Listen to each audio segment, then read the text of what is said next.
NFM Radio.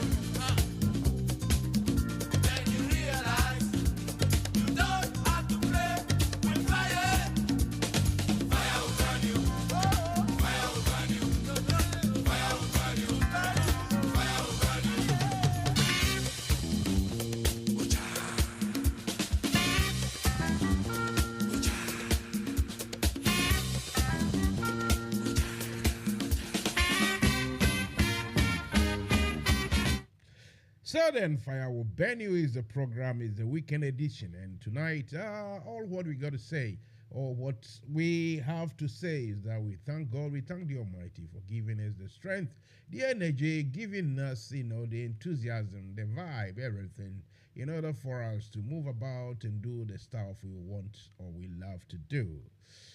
You, whoever is with me here, wherever you are and whatever you're doing, I hope everything is going on nicely in your lives. Mansa, Musa, I'm ready to rock and roll. Are you? Are you? Are you?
President Nanado, your friend Matheson, Sunyane Namewo.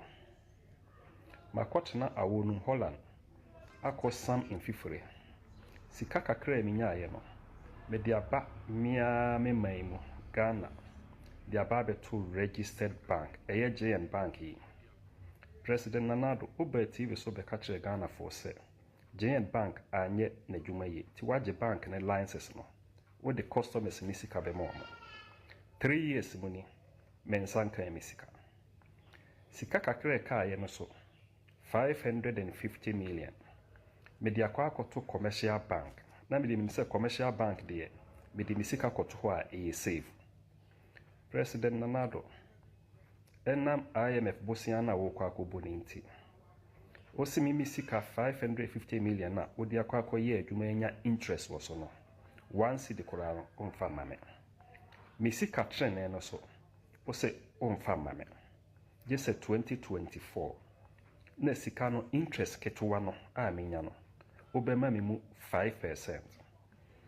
Menya adwuma wo Ghana. Mintimi so enko Holland se mekoye adwuma. Mimfi akọ animu kakra. Kwan ben so na mefa so a me ne meyire ne memba yibedidi.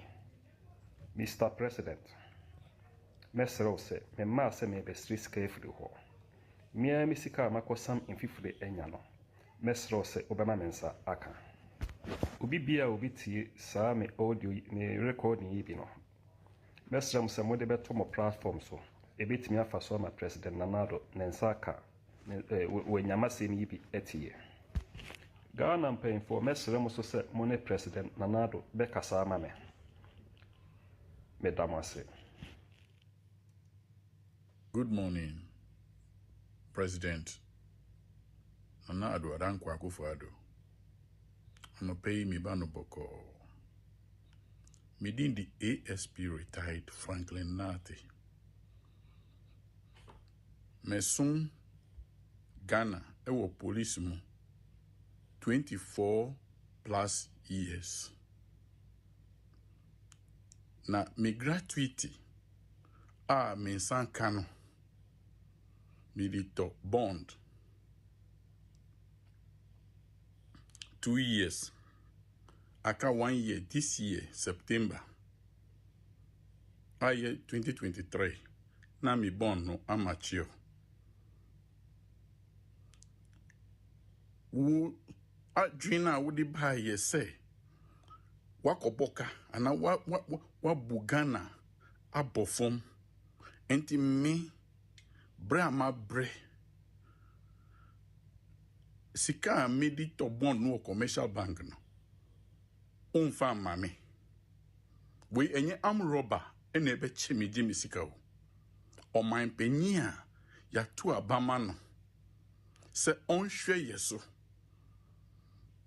emra wo fru plane 18,000 pounds an hour nkrofo kachre wante emra wo fa so many ministers se omunu na oni omu betumi ayejuma nkrofo kachre wante ene your incompetence inti me bre amabre me disika yedi tua me ka se gratuity mi fa hwe me ho so no usi wafa this is 2033 se mi manu na opese omumbe jisika na mi nana no mu a minim president woni diemu misrew unua na ni bank edi enim eji loans no mfaso a wanya no misrew manu fa nsa mfaso no ekutu sika no me sika no mfa mame Nanado utrimu ye den papa obi a maye juma Ghana mra kire se 24 years plus no yentua meka as a retired officer no usi untua meka me nya 60 years ye Nanado minister mi bisa wo. Have you been a civil servant in Ghana before? Have you worked as a civil servant? Please. Nanado. Mimpese. Mbe kasati yao. Mimpese mbe dumi usu eni ubusiya derbi. Midi yao esreo. Tise se na Mr. Matheson. Efri sunyani esreo no. Jai misika mami. Midin the ASP Franklin Kwesi Nate. Mi tome bon wo commercial bank. It was Accra North branch. Please, I beg you, in the name of God, don't touch my money. Don't touch my money. Don't touch my money. Anybody who receives this, please send it to as many platforms for Nana Addo Dankwa Akufo-Addo to see, to hear, and to see. Or his cousin Ken Oforiatta should hear. Please, please, please, Nana Addo, I'm not supposed to beg you. Because when you were begging that you should be tried, I remember traveling from Kumasi to Kofrodua to vote for you 2016, thinking you are bringing something on board. I regretted it. I have regretted all my life. Some friends told me, "Anka unya accident or question na uya."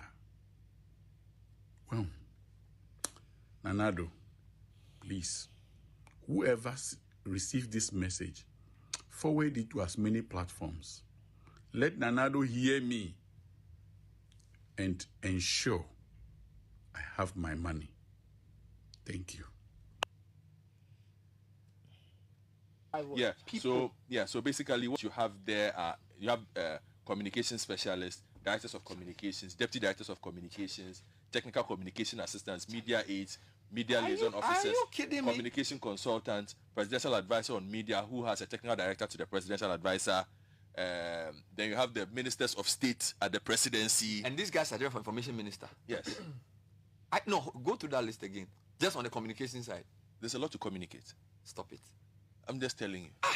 You have information minister who's cabinet level. Who has ISD working for him too. And then you're having all these guys working under the presidency. Who work under communications directorate. Yeah. Of the presidency. Yeah. There's a lot to communicate. You can't be serious. I'm just telling you, there's a lot to communicate. And what are the conditions of service of these people? Nobody knows. That's the issue. That's why the transparency is not. So if I'm a lecturer in Legon and I've been teaching for 15 years, right? And I struggle to get my PhD.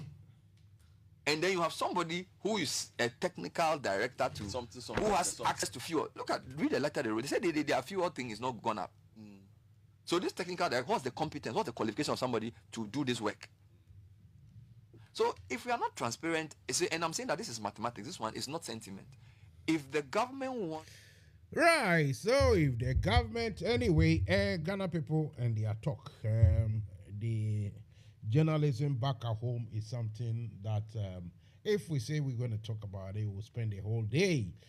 You are listening to Mansa Musa. The program is Fire Will Burn You. Tonight, we are here to discuss everything, anything in Ghana and in Africa.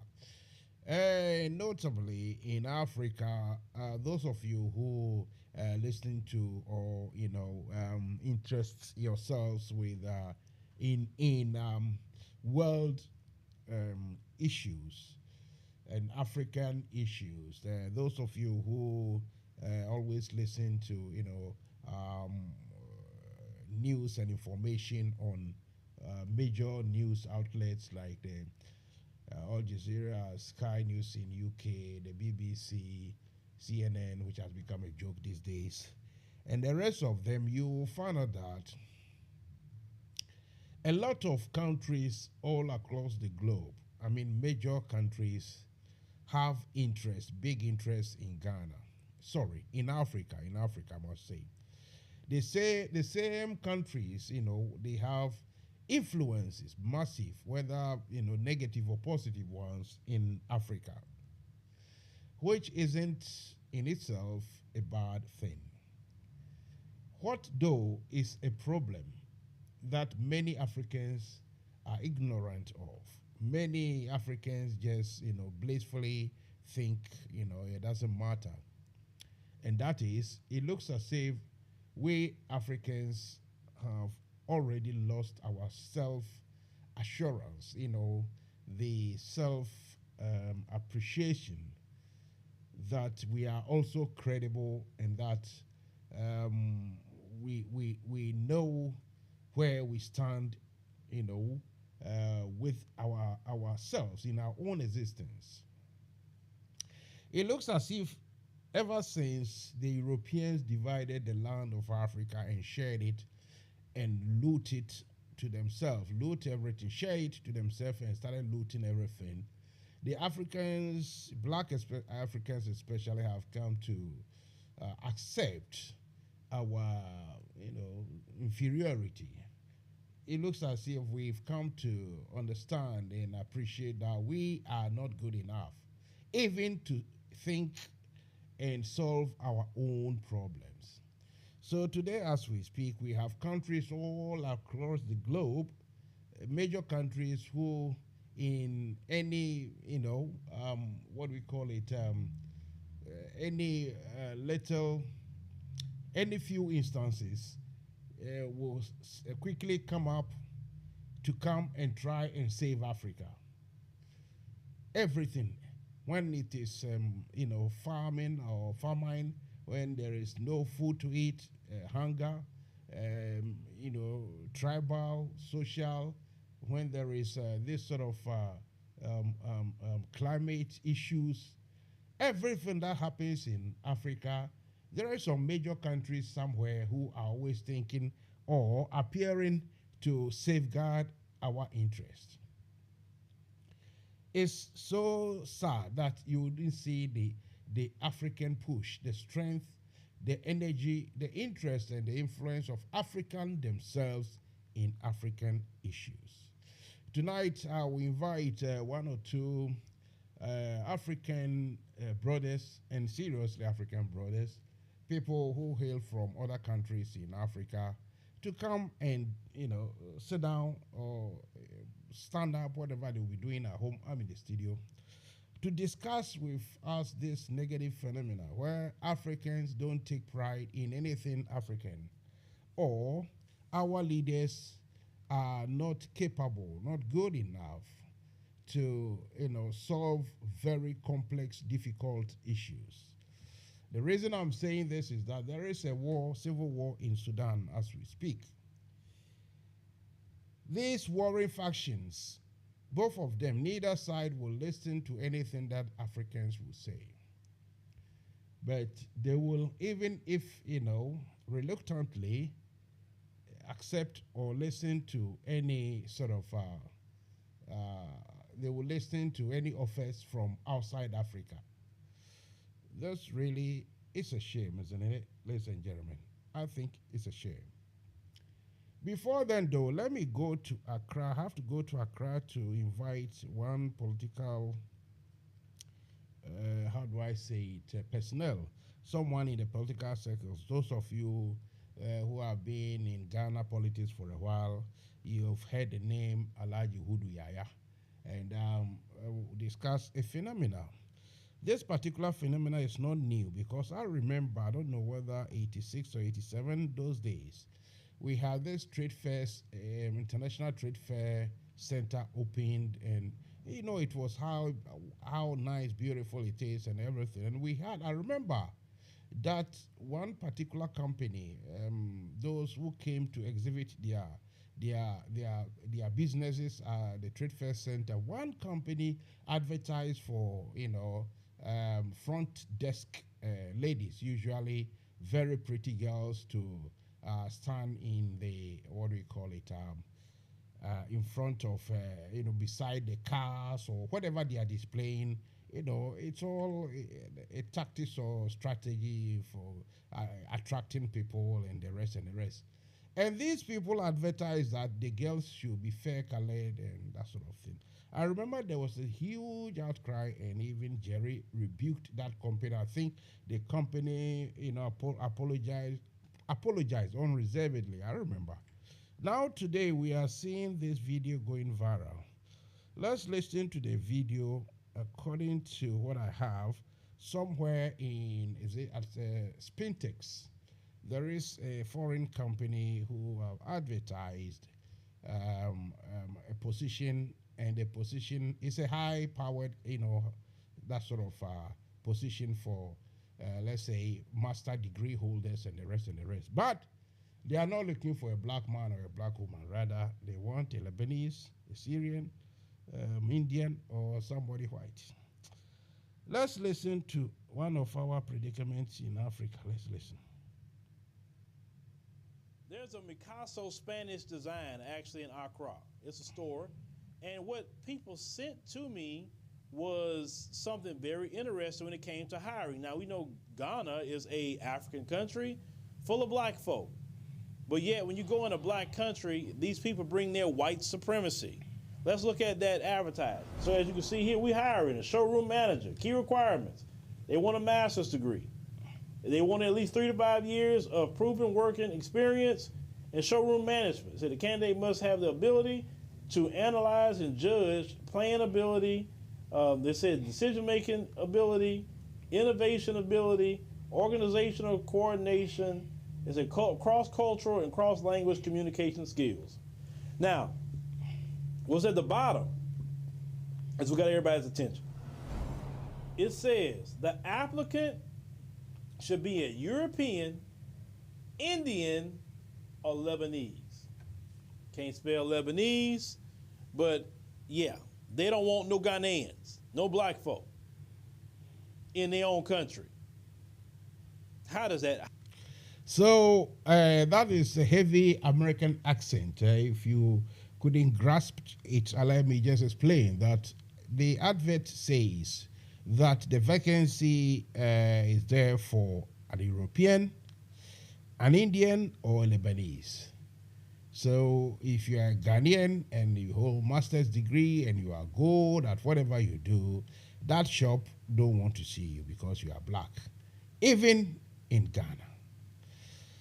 So, countrymen and countrywomen, if you look at such situation, one would ask, did we go or did we come?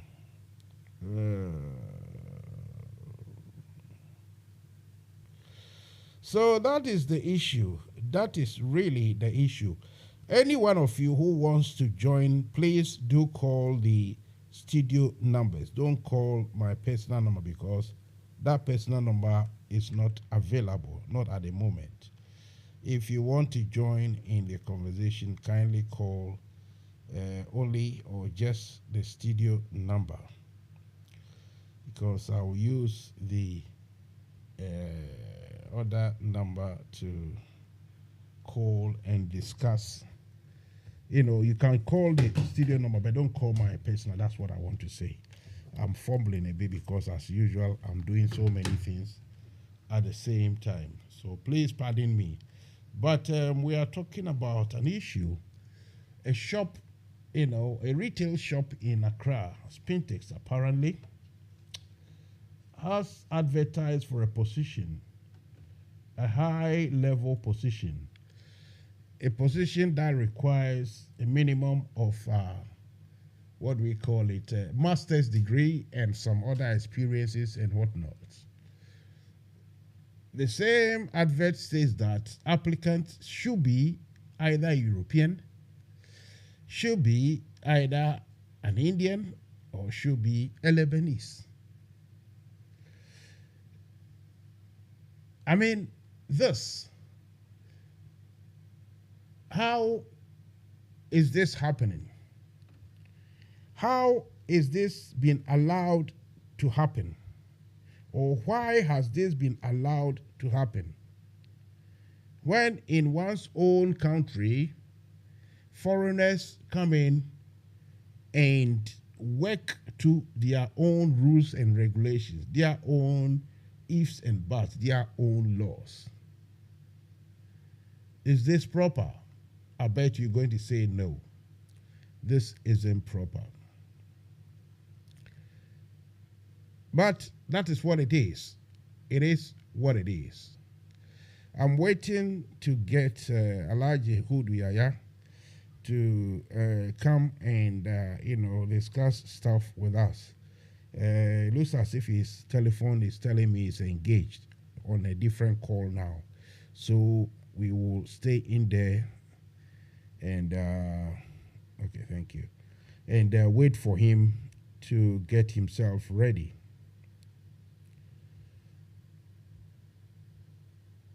my other guest will be Mr. Prince Koma. He is from Sierra Leone, a resident, a Sierra Leonean or British Sierra Leonean. He lives in London here.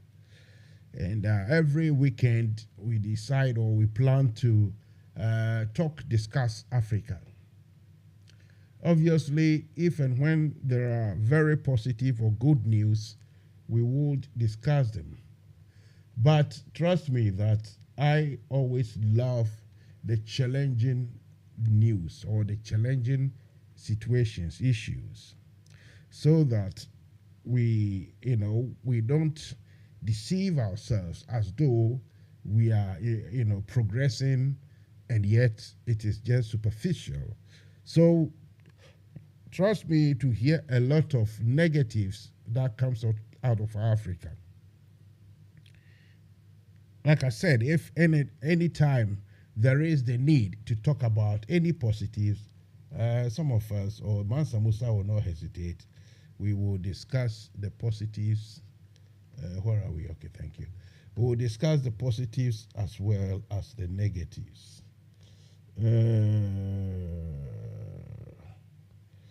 Mr. Yahya Mohammed, thank you very much indeed. Thank you. So, like I said, I'm waiting for my guest to pick the phone, trying to reach him, but it looks as if, like I said, his phone is engaged.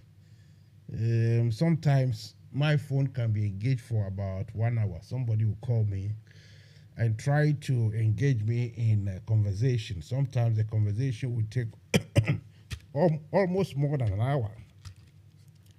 Sometimes I get fed up, but these are people, who will take their time to call you to discuss with you. So no matter what, you got to be very mindful of, the effort they are making to have you converse issues with them, and that you should respect that. So I don't usually turn back on people who want to discuss it. So that's why anytime I call somebody and their telephone is engaged, I tend to understand, and I tend to, I get that understanding that, yes, as at when the phone is free, the fellow will attend to me. So let's bear with, and we wait for NFM Radio. Let's see. Okay, so let me go to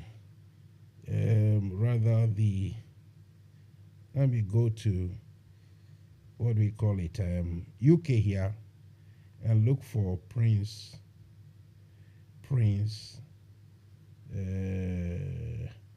Mr. Prince Koma, to see if we can engage in a small conversation here about Africa. You are listening to Mansa Musa.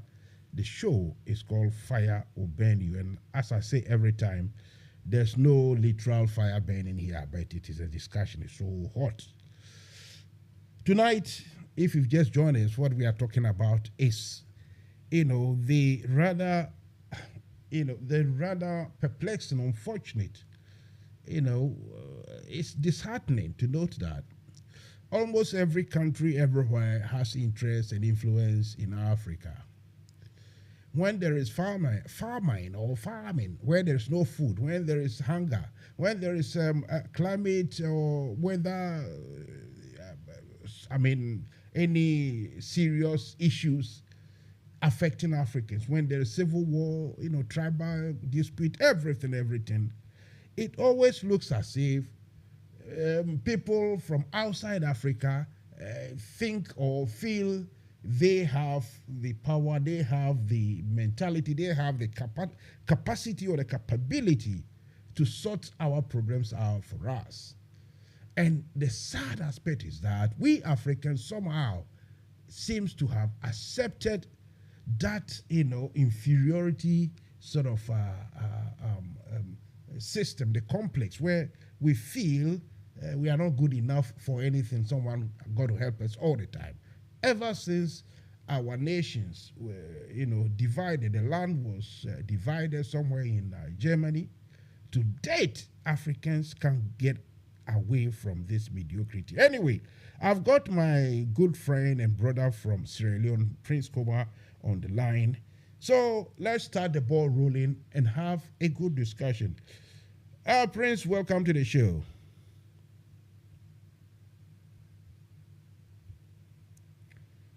Hello, Prince.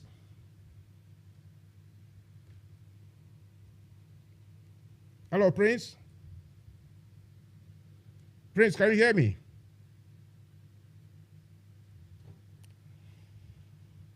Hello, Prince, can you hear me?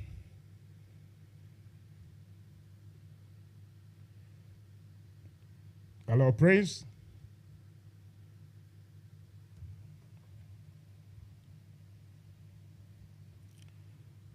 Hello, Prince, are you here?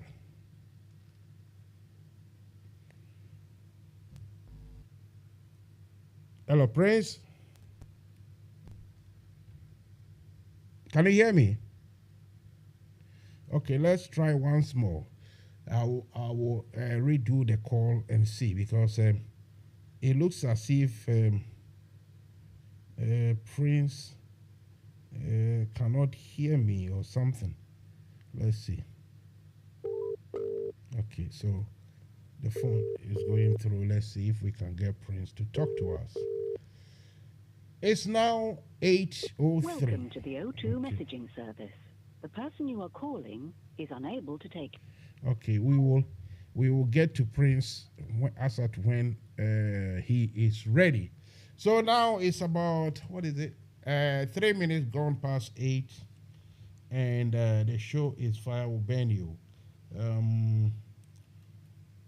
We are discussing, the issue on the table is what we call the African issue. You see, when you listen to news broadcasts on major TV networks, there is a war, a civil war happening as we speak in Sudan, Sudan. And, you know, it is rather very, very sad. People are being killed for fun. Sudanese are being killed. The country is being, decimated. The country is just simply being destroyed by factions. People who are from the same country who think that they, have the rights, or they are the ones that the locals need, or their ideas are the best. And so anyone who do not follow them might be the enemy. So as we speak, as football is being played in Turkey, Sudan is actually in a big trouble. I am sure I've got my brother Prince on the line, so let's go straight and get him to tell us a bit, because I know he's very, very busy indeed, about why we Africans don't seem to have any influence, don't seem to have any sort of what do we call it? Neither do we have influence or interest in our own affairs. Almost every problem, everything is being sorted out for us by other nations. Prince, welcome to the show.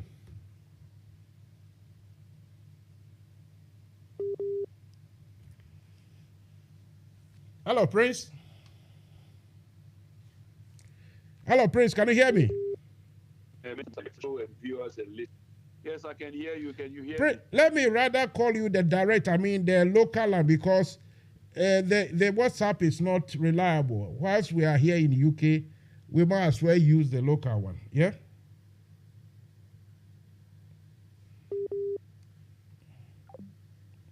So let me call Prince on the local number, because this WhatsApp thing is a shame. Let's see if we can get Prince, and so that we can talk properly.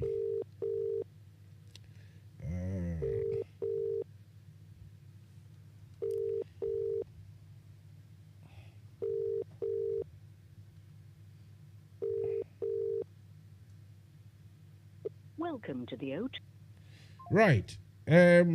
We seem to have network issues, network problems. We will surely deal with it.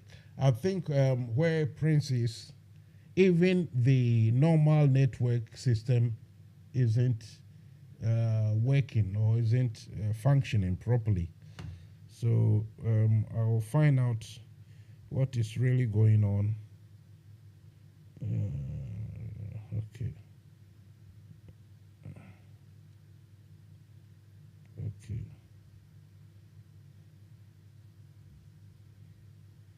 Okay. All right. Thank you very much indeed.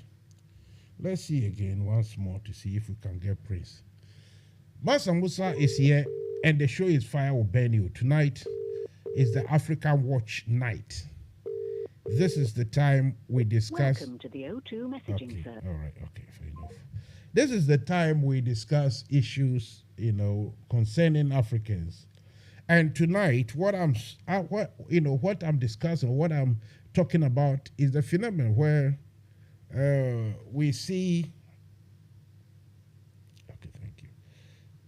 We see almost everything that is happening in Africa. Any good thing, okay, thank you. Any good thing supposedly must come from outside, must come from the Europeans or Americans. We don't seem to have any control over matters in our own jurisdictions. Africans don't seem to have control at all. Everything, everywhere. I mean, ever since I was born, the 60s, when we started hearing of Ghanaian soldiers being sent to the Congo to go try to, separate warring factions and the rest, it looks as if ever since, Africa became self-governing entities, or, the countries, the formation, ever since formation of individual countries in Africa, every issue is being, mostly controlled by outsiders. Africans don't seem to have the, control over anything. Every issue is being, decided from outside the continent. Why is it like that? You can call me on 0208 123 5911 or 07876 251 261. You can call me and we'll discuss this, together. Why has it come to the situation that African countries don't seem to have any control over whatever is happening on the continent? The reason I'm saying this is that as we speak, there is a problem in Libya, and that problem, the people actually trying to sort out the problem are the Europeans, the Turkish, the Russians, the Americans are somehow involved. We have the Middle Eastern countries also involved. Africans have no say in anything that is happening in Libya. Africans have no say or very little say, and no one actually takes any African input any serious at all. Even when it comes to the United Front, where the Africa, the AU, Organization of Africa Unity and the rest of them, still doesn't have that potential, that strength or that capacity to influence any situation in Africa. So that situation, that troubles in Libya is being controlled from outside. We have problems in Mali, in Burkina Faso, in Chad, Niger, at the top end, like the northeastern side of Nigeria. Now we have a problem in Senegal. And believe me, the West Africans or the Africans don't have the capacity.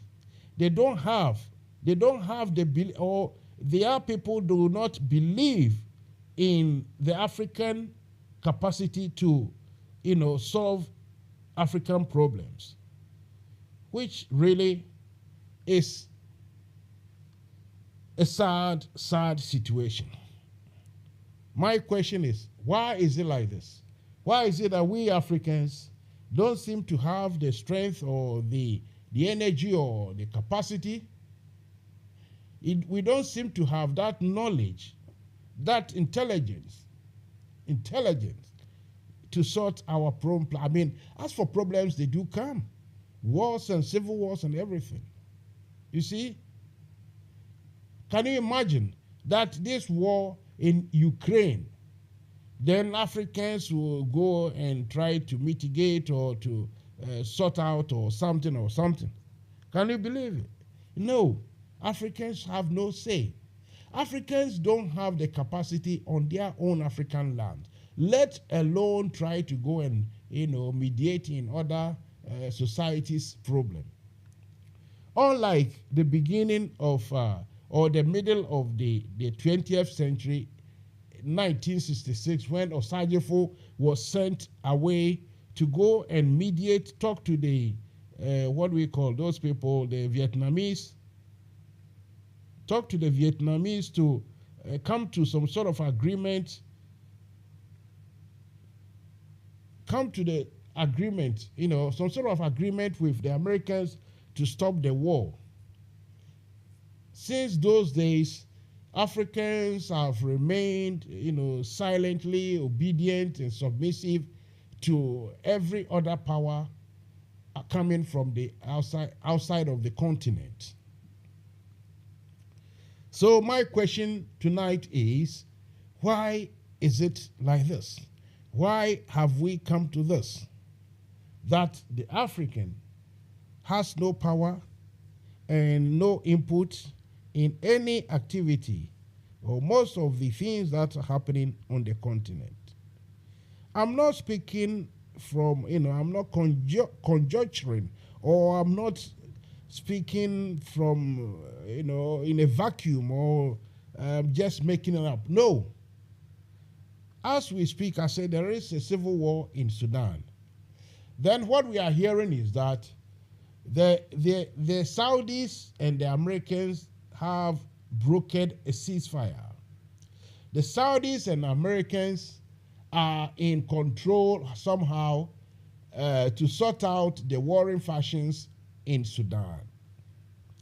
Meanwhile, we have the big Africa Unity Club, Organization of Africa Unity. Those days, that's OAU. Today it's called AU, African Union. You see, we have that one there, but they are not in the negotiation, they are not in the discussion, they are not in any way, any form, part of any equation to solve the Sudanese problem. Most of the look at the problems in part of what we call it, the Congo and the Burundi and all those places where terrorists and militia groups have gathered and the killing is going on. Those people will listen to offers and advice and decisions from outside Africa. They never want to listen to anything from the Africans. The question is why? Why this? NFM Radio. Let's go for a musical break. We'll come back and we'll continue.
Right. So if you've just tuned in, you are welcome. If you are with me already, I say I do appreciate your presence. You are listening to Mansa Musa. The show is Fire Will Burn You. Not literally. I don't burn. I don't set fire. I'm not a fire starter. But it is the discussion. You don't talk well, then the fire will surely burn. Yeah. Anyway, tonight we are talking about issues to do with African identity. My question is that why is it that, Africans don't seem to have interest and influence in Africa for African issues? Almost everything that happens on the African continent, salvation or the resolution is expected to come from outside. The big unions, the OAU and the ECOWAS and the rest are all there. But from Libya all the way to the Central African Republic and thereabout, every issue there is being controlled and somehow being managed from the outside. And the reason I am not happy at all is that look at the war going on in Sudan. All what we can see is that, what we hear is that Saudi Arabia and America have broken the ceasefire and, that sort of thing. The warring factions seem to, understand or accept mediation and everything from these quarters. But Africans speak and nobody gives a damn, or maybe not give a damn aside, but nobody really want to know. The whole thing is really, it is sad that inferiority complex. It looks as if we Africans have at long last accepted it. What a shame. My friend from Sierra Leone is here. Prince Koma, welcome to the show. Many thanks, Mansa Musa. I really appreciate your invite and to your listening guests, both domestically and internationally. I want to say thank you very much for tuning in. And what a very important topic. So you are absolutely right. But if we look at things from a bigger context as to why this is happening and has been happening, then we have to go back as to the deconstruct period, I would like to call it, which some people say we should forget about as at about this time, which is not about complaining, but when issues of this kind arises, or you have to address this kind of an issue, then you obviously need to go back and look at a construct then. And what was the construct? You have to go back to slavery. And then after slavery, you have to come to colonialism. And after colonialism is neocolonialism. So this has always been the project, here by others, infiltrating into our societies, our communities, our countries, if you will like, that has held us captive for this long. So with this, one might say, look at Africans, excuses, always excuses. Will someone be, how do I say it? Is it right for someone to say that we are full of these excuses and it is time we get, off the fence and realize that we are also as humans as those from the other side? Given that you and I think even the leadership, the rulers, also know about what you are talking about. Why can't we get ourselves out of this negative shell? Mansa, to be honest, we can and we are trying. It's not been an easy task, and this is NFM why Radio. I say so. So first of all, when we go back to the periods that I mentioned earlier, you will see this is where we became their entitlement. Remember the partition of Africa. These people have been fighting over our continent for like many, many decades, from time immemorial. And there has been an agenda all of the time in which we will be subservient to them. There was no intent to, even when they said freedom at last or some degree of independence, that was in maximum independence. So they've always twisted and coined some project, whether it is the Commonwealth, in which the wealth will not really be common, but we find ourselves as if we are in association with, but we are not equal. So when we came out of all these periods, they had developed themselves, whether it is the monetary fashion, the economic fashion, or the social structure. It was what they coined that we kind of followed. And we followed not as equals over the many decades, but as a master and servant in a different setup. At this time, I will put it this way, that we were allowed to sit on the table, but not as equals. And even before we get to the table, what was meant to have been discussed and agreed on will have been previously discussed and agreed on before we get there. There was never, ever any sincerity on their part. And whenever we had leaders that will rise up and say, well, this is not right, we need independence. We need to be truly independent, and we cannot be independent until all of the continent is free. It wouldn't happen. You will watch it time after time, and I can go through names. Kwame Osagyefo Nkrumah, Patrice Lumumba, Amilcar Cabral, many, Burkina Faso, the late Thomas Sankara. All of these people fell short of accomplishment because whilst we don't have the physical, to have the circumstantial evidence that because they were non-compliant as to these people who you spoke of earlier that intended to keep us tied down, to keep, you're telling us what they want us to do, and they stood in the way, they had to bump them off, if I can use that language. In other words, liquidate them. So this has been the trend. And of late, we saw Gaddafi. Gaddafi might have all of his colors. But why was he killed? We now know why he was killed. But so you see, to fast forward it, this is exactly what is happening in the African diaspora and back home in Africa itself, that there has been a rumbling of minds that this aspect of what we are talking about has to change. It cannot continue in perpetuity, no, because we ourselves are human beings. Let's take a look at, I heard you mention Sudan, for example. Part of what is happening in Sudan is a clash of powers, world powers. We have always been in the center of these people, let's be honest. As we speak today, the Chinese, the Russians are making inroads into Africa, and that is changing the landscape. That is changing the parameters of what used to be. We need to take advantage of this so that we don't get colonized in a different form by these parties, because it is about their interest. So as they're rolling in there, it becomes a competitive thing for these powers, because they rival because of us, what we've got under our soil. Mineral resources is our greatest asset, but it is equally our curse. So we need to know how to manage that and tell them. But I see that there are changes in the making. And I say this because, obviously, if we just watch in Francophone countries, France, which has been the predominant power in these Francophone countries, have been kicked out in a few of them. And when I say kicked out, actually kicked out. And in their place have come some other powers. How we construct ourselves or what we want with these new powers that are stepping into this space is going to be very important going into the next decade and for the decades to come. This will define our integrity. We as a people, the concerns that you've expressed. Why can't we broker peace?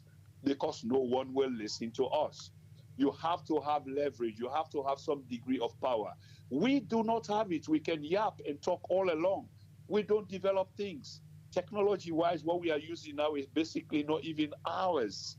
So that can be slashed away. Part of the reasons why Gaddafi died was this, exactly, telecommunications. We don't own it. Instead, we lease it and pay twice the amount or even so much more for something that we can actually pay once and own. So we've never had true access to this. That goes back to our markets. We are forced in a market economy to open up our markets to them, and they come and price our goods. Yet it's our goods that they want so badly. And when these goods are processed and sent back to us, we buy it 10 times the cost as it were, and the raw materials is ours. And they don't even process it there back home where they take it from, which will help to create jobs. So we have been disadvantaged for many, many decades now. But I believe that there are massive changes taking place, and this cannot continue forever as I see it. That is elaborate enough. I mean, a wide range of, you've explained it so, how do I say, more than what I even expected. But the situation here is that, look, I know we have internal problems, political issues, internal politics in every country. But you and I should know, and those leaders should also know, that whatever happens within one's own country really affects the region or the continent as a whole somehow. Given that is the case, do you think, what do you think should be done whenever there is a problem like what is happening, let's say, in Senegal, where we are hearing of the opposition being sentenced to some prison terms, and the opposition claiming this was all politically motivated. People are, striking, having what we call it, they're having what we call street fights with the police, and apparently some few people have been shot dead here and there. In Africa, wherever there's demonstration, it's only death, not unlike in Europe. But do you think whenever this happens, the speed at which, let's say, sincerity, the other group in the area sincerely show their efforts to resolve issues, not partially, but with sincerity. Do you think that sincerity, that authority is actually lacking within, our system, our setup? It lacks sincerity. Yes, I will agree with you, Mansa. Yes, it does lack sincerity, especially in our leaders. We need to understand one thing. Sincerity is generally not in politics. Sure. People who are sincere will never really practice, politics, because politics itself is a very deceitful game. You have to be sly, cunning, wry, and basically a hypocrite. It's the degree in which it is practiced, because some go the extreme way of just being an outright liar, an outright thief, while some others are able to manage this effect well and appear as if they are saints. No. So there is no integrity in our politics. So back to Senegal, my understanding is, as I said earlier, is there is this renaissance, which is developing in Africa. I mentioned, like colonial power like France being kicked out of Burkina Faso. They were kicked out of Burkina Faso, and I think 2 other countries, they were, basically. But the problem here is they are being replaced with another power. How we construct ourselves with the imagined powers that are coming, or try to balance a relationship between two in which we are at the table as equals, not as a servant at the table, then that's the only way we will begin to make gains. And this is a critical time for such opportunity. In Senegal, this that is taking place, which I've been watching, not religiously or assiduously, but my understanding is it's a kind of a renaissance that is taking place and a kick against the same French colonial power. Because let's get this, Macky Sall is an establishment politician. When I say establishment politician, I'm trying to relate this to the colonial power. Sure. Despite what he says and how he says it. I saw your president the other day, which I was very impressed by, but I'm shocked that he's really not. I'm talking about Kofi Addo. Went to the Elysee Palace and spoke so strongly in front of the world cameras, looking into Macron's eyes and telling him in words what we want as Africans, only to attend a United States conference and try to upset the balance against a fellow leader, I think, that is in Burkina Faso, because, of course, Burkina Faso is rebelling against Western, intrusion into their country and the parts that they are playing. And Kofi Addo seems to have been in a room full of Western journalists and the U.S. How do you call him? Secretary of State Anthony Blinken, and basically Kofi Addo. I mean, that surprised me as as a Ghanaian leader who's supposed to be championing the cause of African freedom, who spoke at the Elysee Palace and was outrightly telling, look, listen, we don't want charity, we don't want aid, you need to leave us alone, we need to be partners, and then only to go in a private setup, which was caught by camera, bowing down to U.S. Secretary of State or pressure. So this is the kind of thing that is taking place, that people are becoming conscious. It is a slow process. And it might not be during our time, but we are beginning to see the bowels of changes rumbling. This is happening in Senegal right now, and they are asking the establishment to leave. NFM Radio. And the opposition, which appears to be truly representative of the people, should try to take power, not through the barrel of the gun, but through democratic process. Let's have elections. Let's keep it open, free, and fair.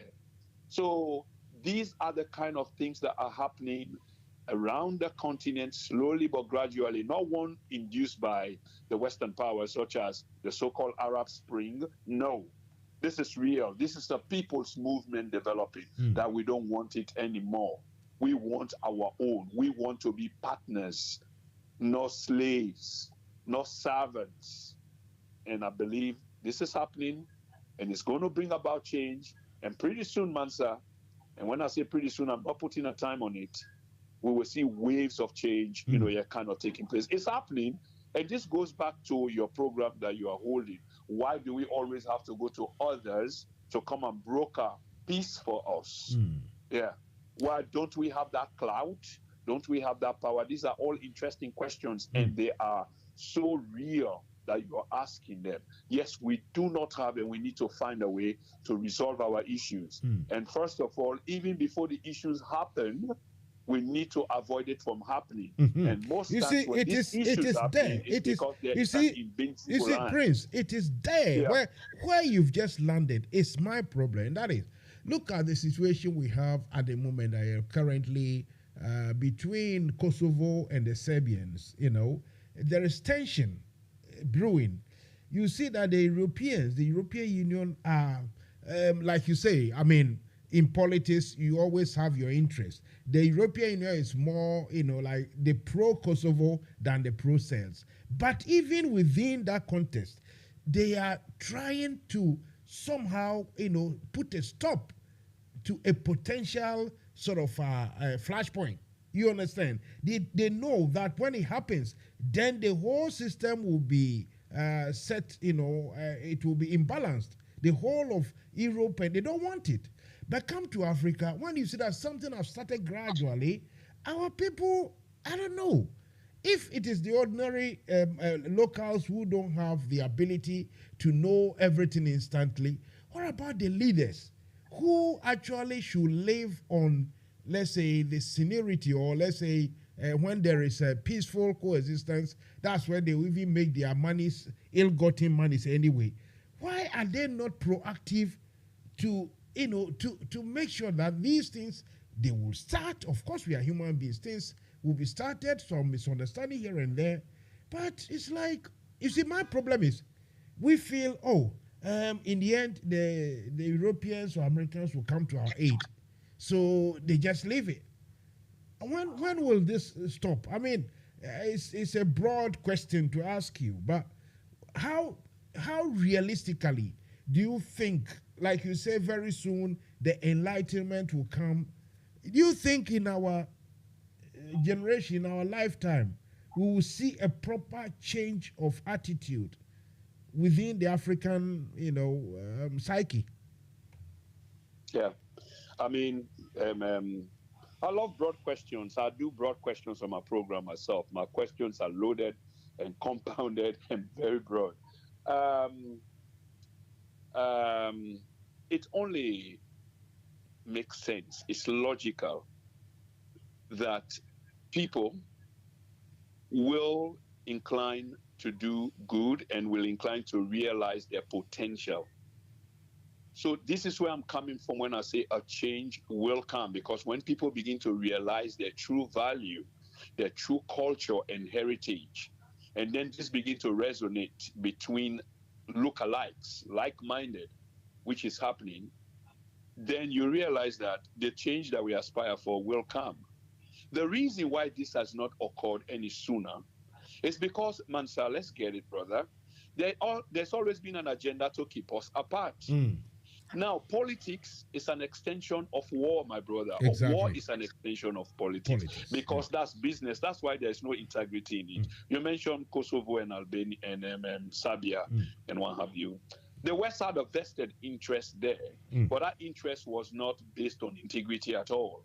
And this is not a sphere of influence, by the way. This is Eastern Europe, and this is the Russian sphere of influence, talking geopolitically. And when they went there to carve out Kosovo away from Serbia, and we need to understand how powerful Serbia was, how massive it was. Yes. If we go back again to history, you remember the country called Yugoslavia. Exactly. This is what it is. Very massive. Tito, was ruling this place. Yes. And they didn't want this powerful, country.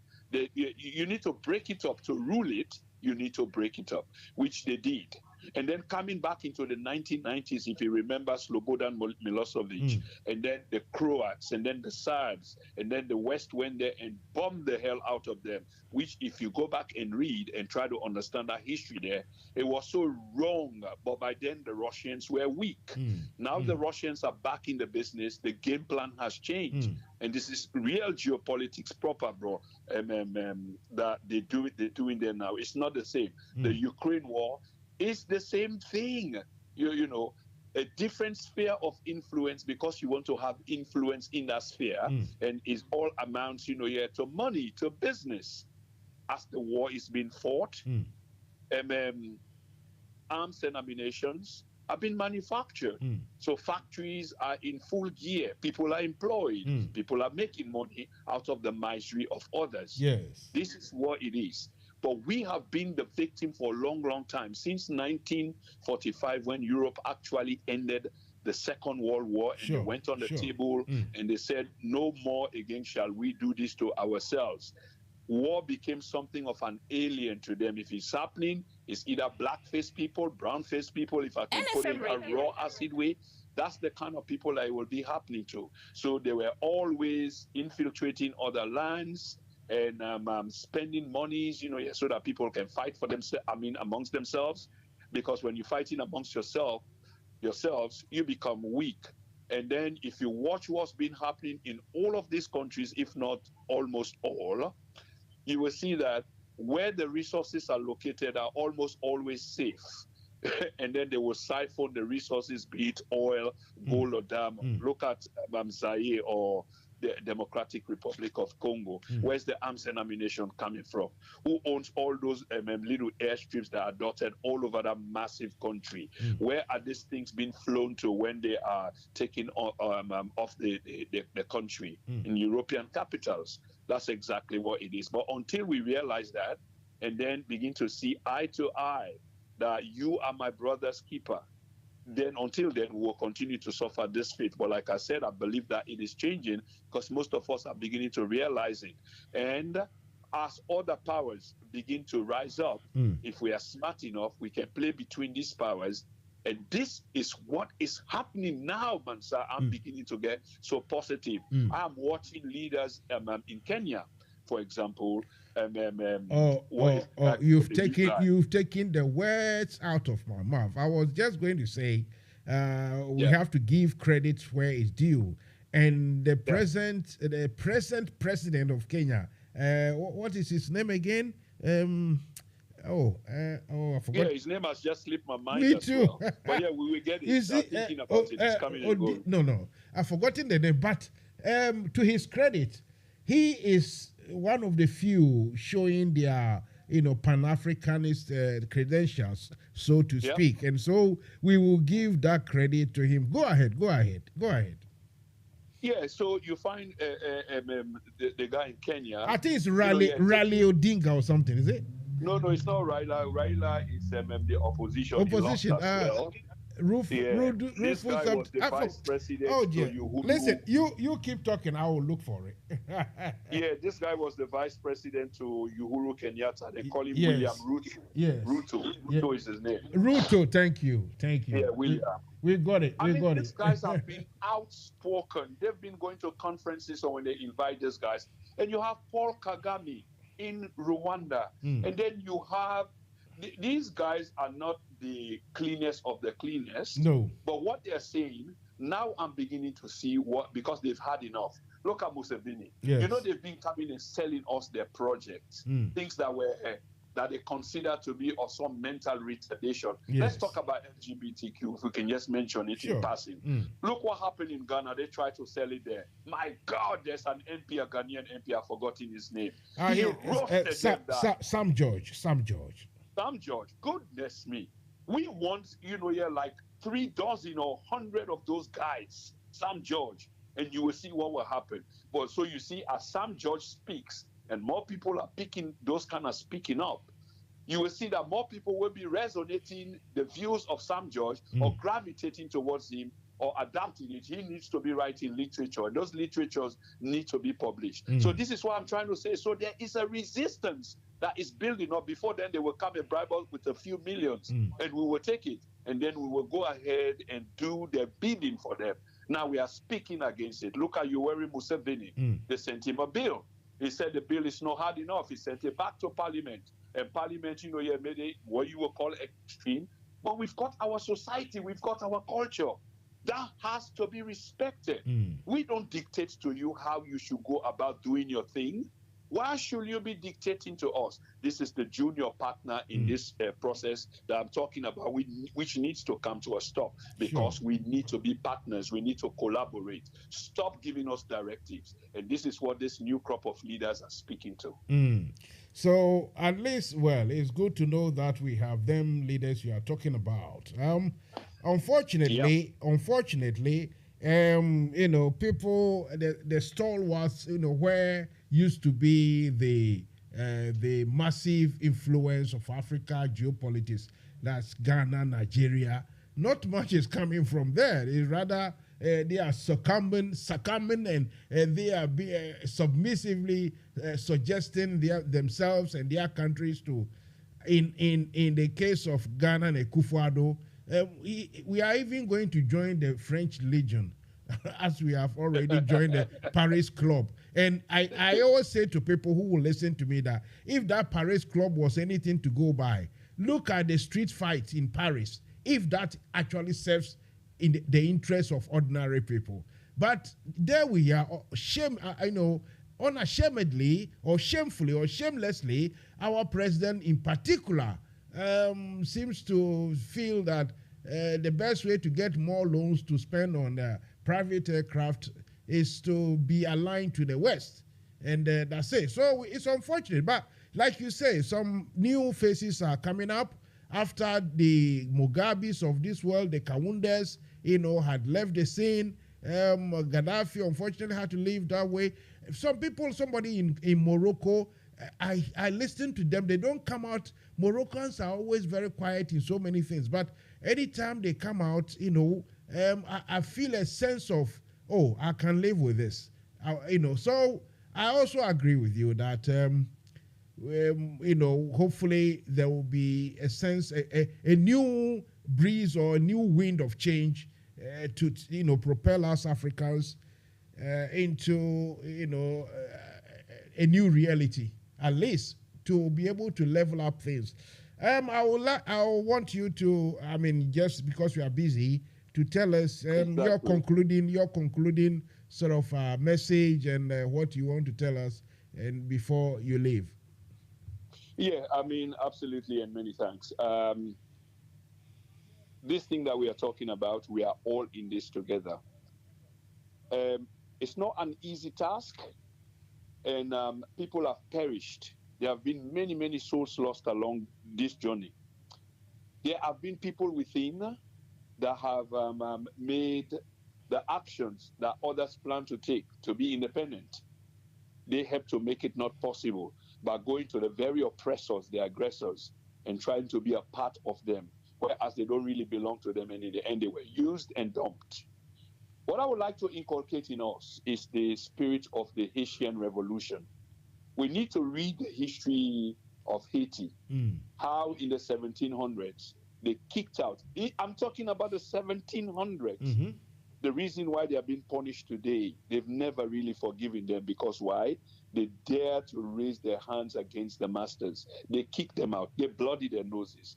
They overthrew them and became the first independent republic, Black Republic, in the Western Hemisphere. Imagine that. Sure. So if we can learn the literature, how they went about it, the resilience, what they had to put up with, what they did, how they did it, that will help us a lot. But this needs to happen. The revolution I'm talking about don't have to be bloody. You just need a revolution of the mind, critical thinkers, NFM Radio. critical thinking, and using every aspect of our society and people with various vocations, profession, but dedicated to the cause of the emancipation of the continent. It is actually necessary. We can coexist with others, but it has to be on the basis of equals, not unequals. This is what we are asking for. Our resources that they come and plunder and loot should play to our advantage, not to our disadvantage. With the prices of our goods and services should be priced by us, because we are the rightful owners, not others who should come and price them. We should resist. We should resist. We should resist with every vein in our body. And when I say this, when you have a chance to speak up, speak up. That's all we need to do. We need to speak in one voice and keep saying to them, like, look, enough is enough. You've had this for so long. And remember, this is what is happening in geopolitics now. For 500 years, one side have had it so good. Now that they are being challenged, they don't like it very much. Look at the Commonwealth, for example.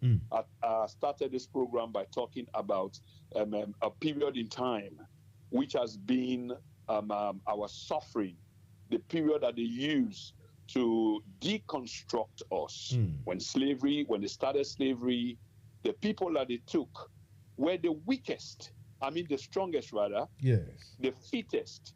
They left all the weakest.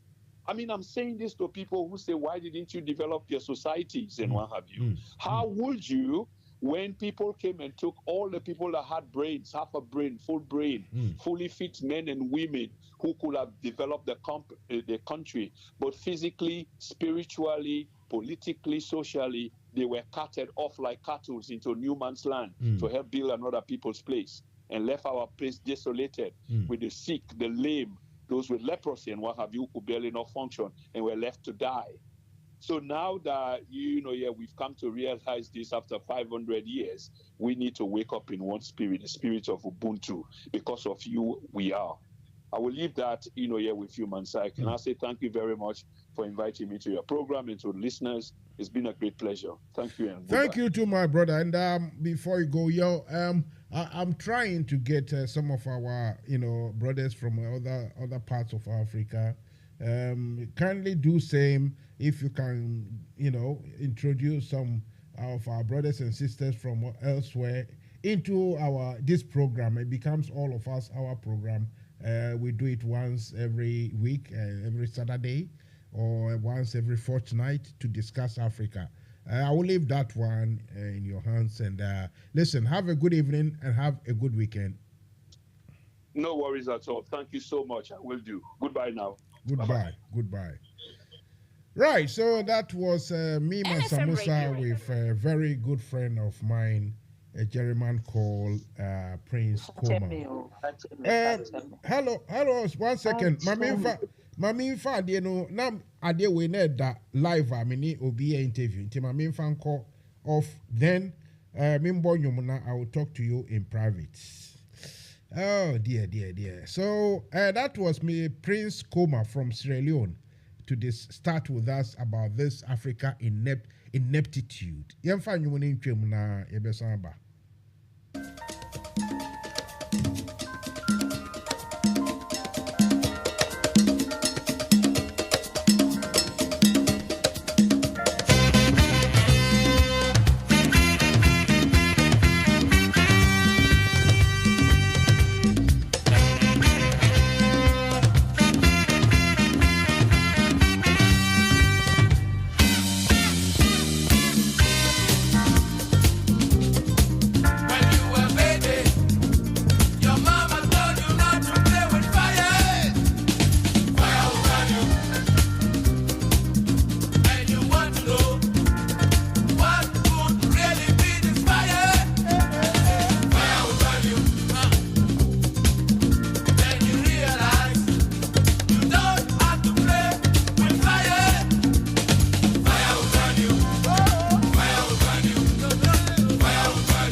NFM Radio.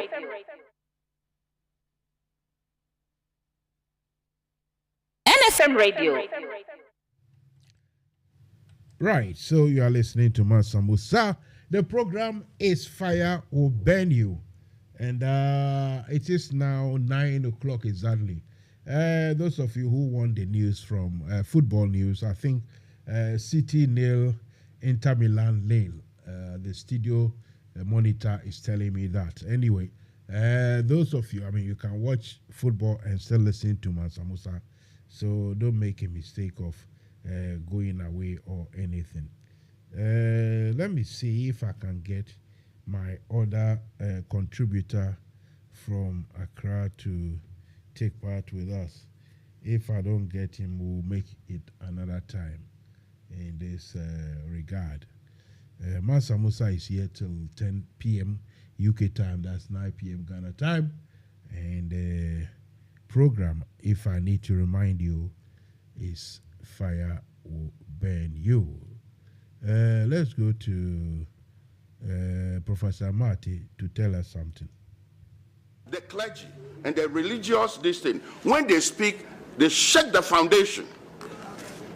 And it is only the church that will address meaningfully the canker going on. And they want to silence all credible voices. Now, today, we will reveal everything to you. This question has, direct relation with the pronouncements of Reverend Professor Marty.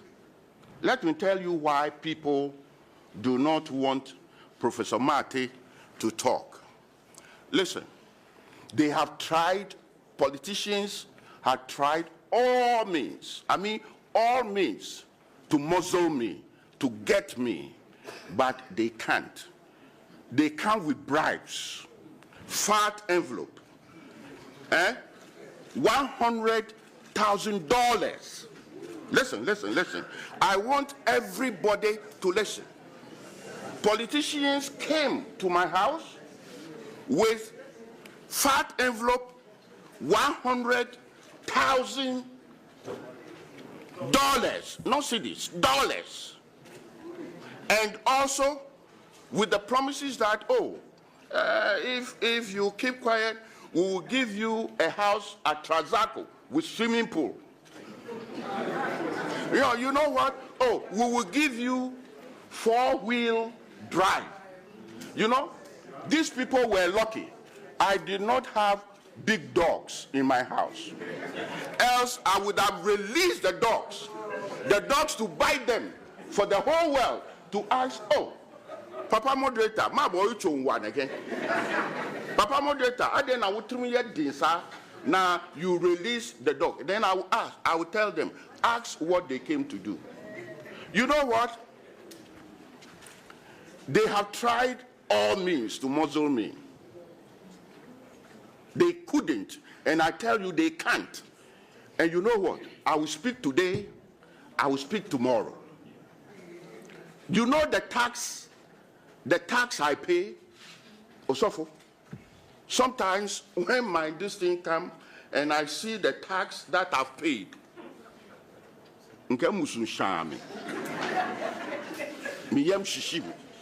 but at the same time I said, praise be to the Lord we serve, because it's going to build our nation.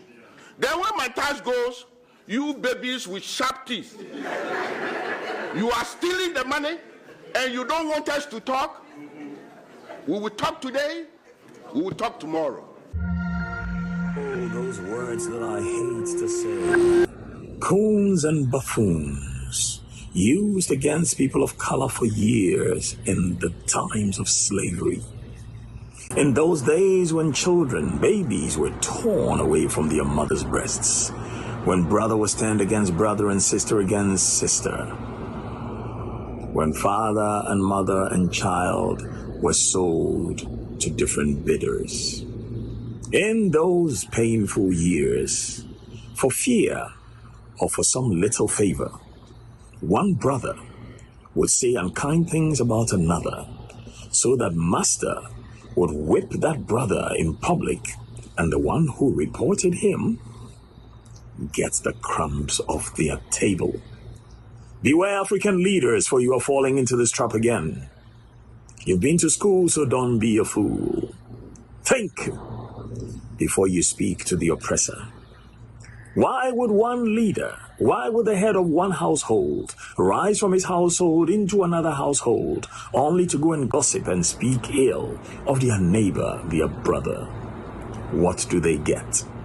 Why, in a time when all are saying, or of course a few are saying, hey, please don't beg, because when you beg, you disgrace us all, does one go to say unkind things about another, to one no better than the oppressor, so that he can get a favor? Think about it. You see, when you say people do not respect leaders, it is not that they don't respect leaders, they don't respect titles. For leadership is in what you do. Remember, there are no permanent friends, only permanent interests. Think. There is no genuine pastor in this country. Genuine.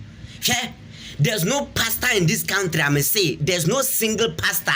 Oh, my Ghana nyankopon ebi na no kasa kire no. They are liars. They are doing business. Obi agotina na sorry dem abie na sorry ye ne business. Na sebi preduas a youth no mo Ghana so na mo agotina sa sorry dem na mo ton nkumbia bi. Mutumi ko toss off calendar de bo simu dem say mo here protection. Abra sa sofu no or bodyguard. And youth now more my mohano. This is the time I was say ye be a new Ghanaian youth. Our eyes are opening.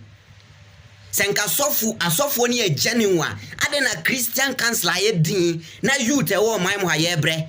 Adena Christian counselor who do ahimfo e wo krom ha. Everybody is quiet about what is happening. Crisis e wo my moha ntinka ye wo sofo mu so mu dwin Ghana ho mu enyame ni papa. Nka sofo yo mu sori nkasa ma youth no. We don't have any genuine pastor in this country. We are in this country now. Sofu bibe shen come say Shatawale bewu, Shatawale wayarimpo anka wabewu. They are all in this country with lies. Black Stars kwako bo match na sofu bi di flyer bi ba out to say omuye fasting and prayers for Black Stars. Akosi saying group stage ukro mutimi pie. We are living in this country. Instead of saying people pointing the mistakes to the government to say is distracting the people of Ghana. No, yes, now my flyers are who do say move bompire to Galamsey, move bompire to economic crisis in the country. Me say there's no genuine pastor in this country. So for biani Ghana hanyanku NFM Radio. They are all liars. Nobody.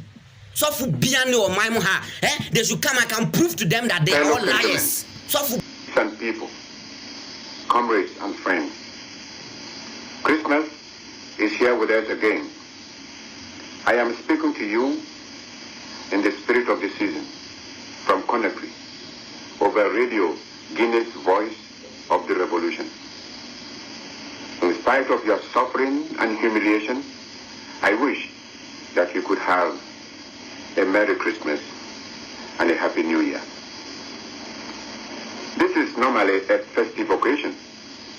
But on this year's Christmas Day, Ghanaians cannot help reflecting what a fateful year this has been for them. You have seen an unfortunate and sordid chapter in your history. It's a chapter of treachery and betrayal, of greed and hypocrisy, of cant and blunder. Fellow countrymen, my heart is heavy as I witness the damage which this clique of neo-colonialist conspirators are doing to our country. At the bidding of their overseas neo-colonialist masters, they are dismantling the work of 50 years. They are telling you that Ghana is bankrupt. They are telling you that our country is in debt to the extent of some 240 million pounds. What fools they are. How ignorant for them to think that you believe these stupid lies. Open your eyes and look around you. See for yourself.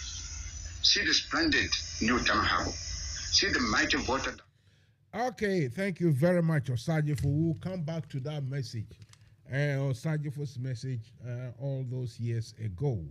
The question, the topic at stake tonight is that Mansa Musa, I have realized that for some time now, the African continent has refused, or the people in the continent, the leadership on the African continent have refused to be, they have refused to be a factor in everything that is happening on the continent. They have, the African leadership or the hierarchy in Africa don't seem to matter in most issues that occur on the African continent.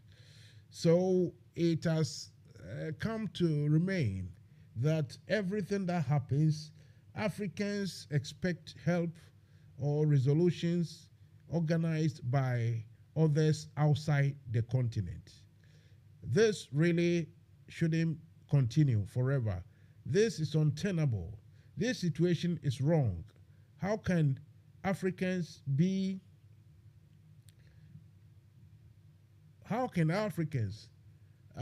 just allow themselves to be run, to be controlled, to be,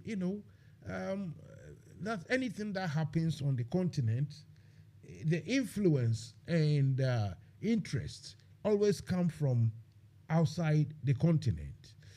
The reason I say this is, as we speak, there is a civil war in Sudan. Then we are hearing those people who are negotiating to bring a ceasefire or bring closure to this conflict is either the Saudis or the Americans. The question is, where is Africa in all this? All these problems from Guinea-Bissau to Guinea-Conakry to Sierra Leone, from Mali to Burkina Faso, Niger and Chad, around the Congo Basin and the rest of it, from the top of all the northeast of Nigeria, and from Libya proper, now Sudan. We have a problem recently in, in Ethiopia. And all this resolution, the problem was resolved by outside interest, outside influences. My question I keep asking is, where is the capacity in Africa and in Africans to deal with their own issues? The point is, it's not about the problems that are occurring, because naturally such problems would, do occur everywhere, or they must occur everywhere on the globe, on the planet. But it's about how to fix it, how to get it done, how to get it resolved. How to get problems resolved is the problem. And Africans don't seem to get any problem resolved, always relying on outside influence. Whether, the sad aspect or the most dangerous aspect of all this is that even when Africans don't even decide who to come or when should someone come and help, it is that the outsiders, they feel somehow obliged, or they feel somehow, entitled to come into African conflict to come and resolve it. You see, I'm saying that we all understand that problems do happen, but where is the African interest in African issues? Where is the African interest or African influences on African issues? Anything that is happening in East Africa, in West Africa, in North Africa, everywhere, it is either the Americans, the Europeans, the Turkish, either the, recently, to a lesser extent, the Chinese, then the Saudis from the Middle East. Africans themselves, with all this enormous wealth, enormous knowledge and capacity, we still cannot seem to even, arrange to get situations normalized by ourselves and on our own. What is going on? That is the question I'm asking tonight.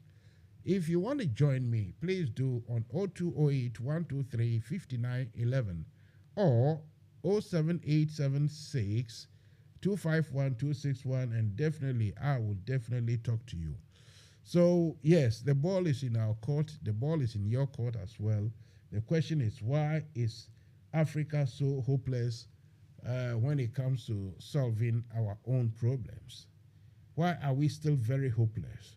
You know, after so many hundreds of years of slavery and then colonialism and neocolonialism, does it mean we can never extricate ourselves from this sort of, mental ineptitude, mental, what do we call it, a feeling of feeling inferior or whatever it is? Is it that we are destined to live in such bubble or in such, system forever? Is that what it is? Or there will be a time that Africans will come of age and will be able to sort out their own problem? I wonder, but really, the signs don't speak, or whatever it is, I can see that until we have a proper, new leadership emerges from Africa, leadership that, will speak boldly and, truthfully to, especially to the West. Because obviously speaking, look, let's all be very truthful to ourselves. Among all the countries in Africa, there are only two that, didn't have any sort of help, or didn't have any, assistance from the Soviet Union. Apart from Liberia and I think Ethiopia, almost every country on the continent had to fight for their freedom through Soviet assistance, that sort of thing, either directly or indirectly. And so the Russia aspect or the Soviet aspect of that sort of alliance is there, and it is healthy, and I want that to be maintained. But apart from that, Africans must be able, to demonstrate that they are able or will be able to resolve matters, emanating from their own backyard. I gave example before I interviewed my friend from Sierra Leone that we have a situation as we speak in Kosovo and between Kosovo and Serbia. And the situation is such that if it is not handled properly, if things are not handled properly, the whole, situation in that Balkan state is so sensitive that the European Union or the Europeans think or know that they got to be very careful with it. This is the case. The Europeans wouldn't even allow the intervention from Middle East or China, let alone Africa. But whenever there is a problem, as we speak, problem in Senegal, there's a problem in Mali, problem in Chad, Burkina Faso. Now the big one is the Sudanese civil war, and Africans have no input. Africans have no input. It's straightforward. It's period. Until we have leaders who are energetic enough, who are responsible enough to know what is right and what is wrong, to know how to solve and deal with geopolitics as it should be done. Until we get that, we are going to have problems all the time. And when we have the problems, like I say, the worst thing is that we as Africans don't have any input in it. We as Africans don't have any way, we don't have any part in trying to resolve issues. To me, that is not right. That is incorrect. Tonight, Saturday evening, is Africa Watch. The topic I'm discussing is why or where is the African input, where is the African influence, where is African interest in African issues. If you have any answers, if you think you are good enough to explain to me what is happening, you can call me in the studio number 0208 123 5911 or 07876 251 and I'll talk to you.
On the local level, as we speak, I played that clip, a clip that was actually posted on social media by an American journalist.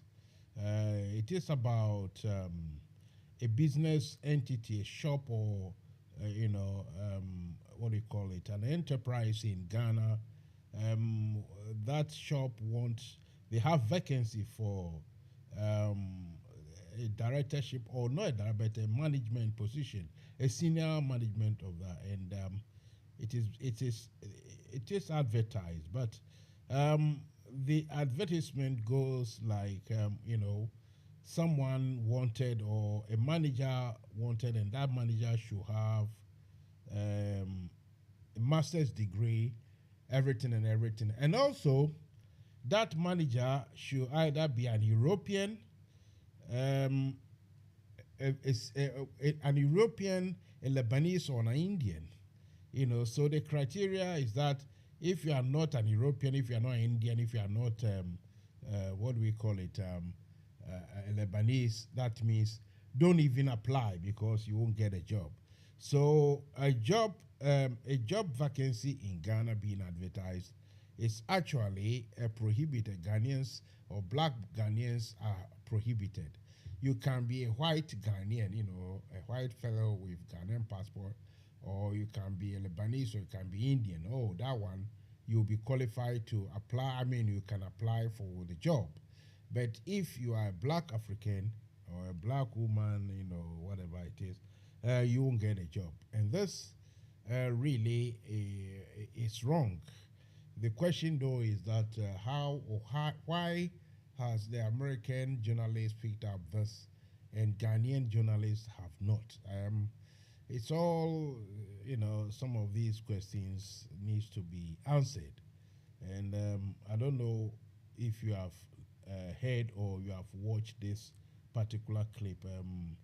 I would urge everyone listening to look for that video clip and watch, and you will understand why the anger and frustration is coming from some of us. That there is a job vacancy being advertised in Accra, Spintex, apparently that's where the shop is, and the advertisement goes that it can only be the job can only be applied. I mean, the job, people who can apply for that job must be Europeans, or they must be Lebanese, or they must be Indians.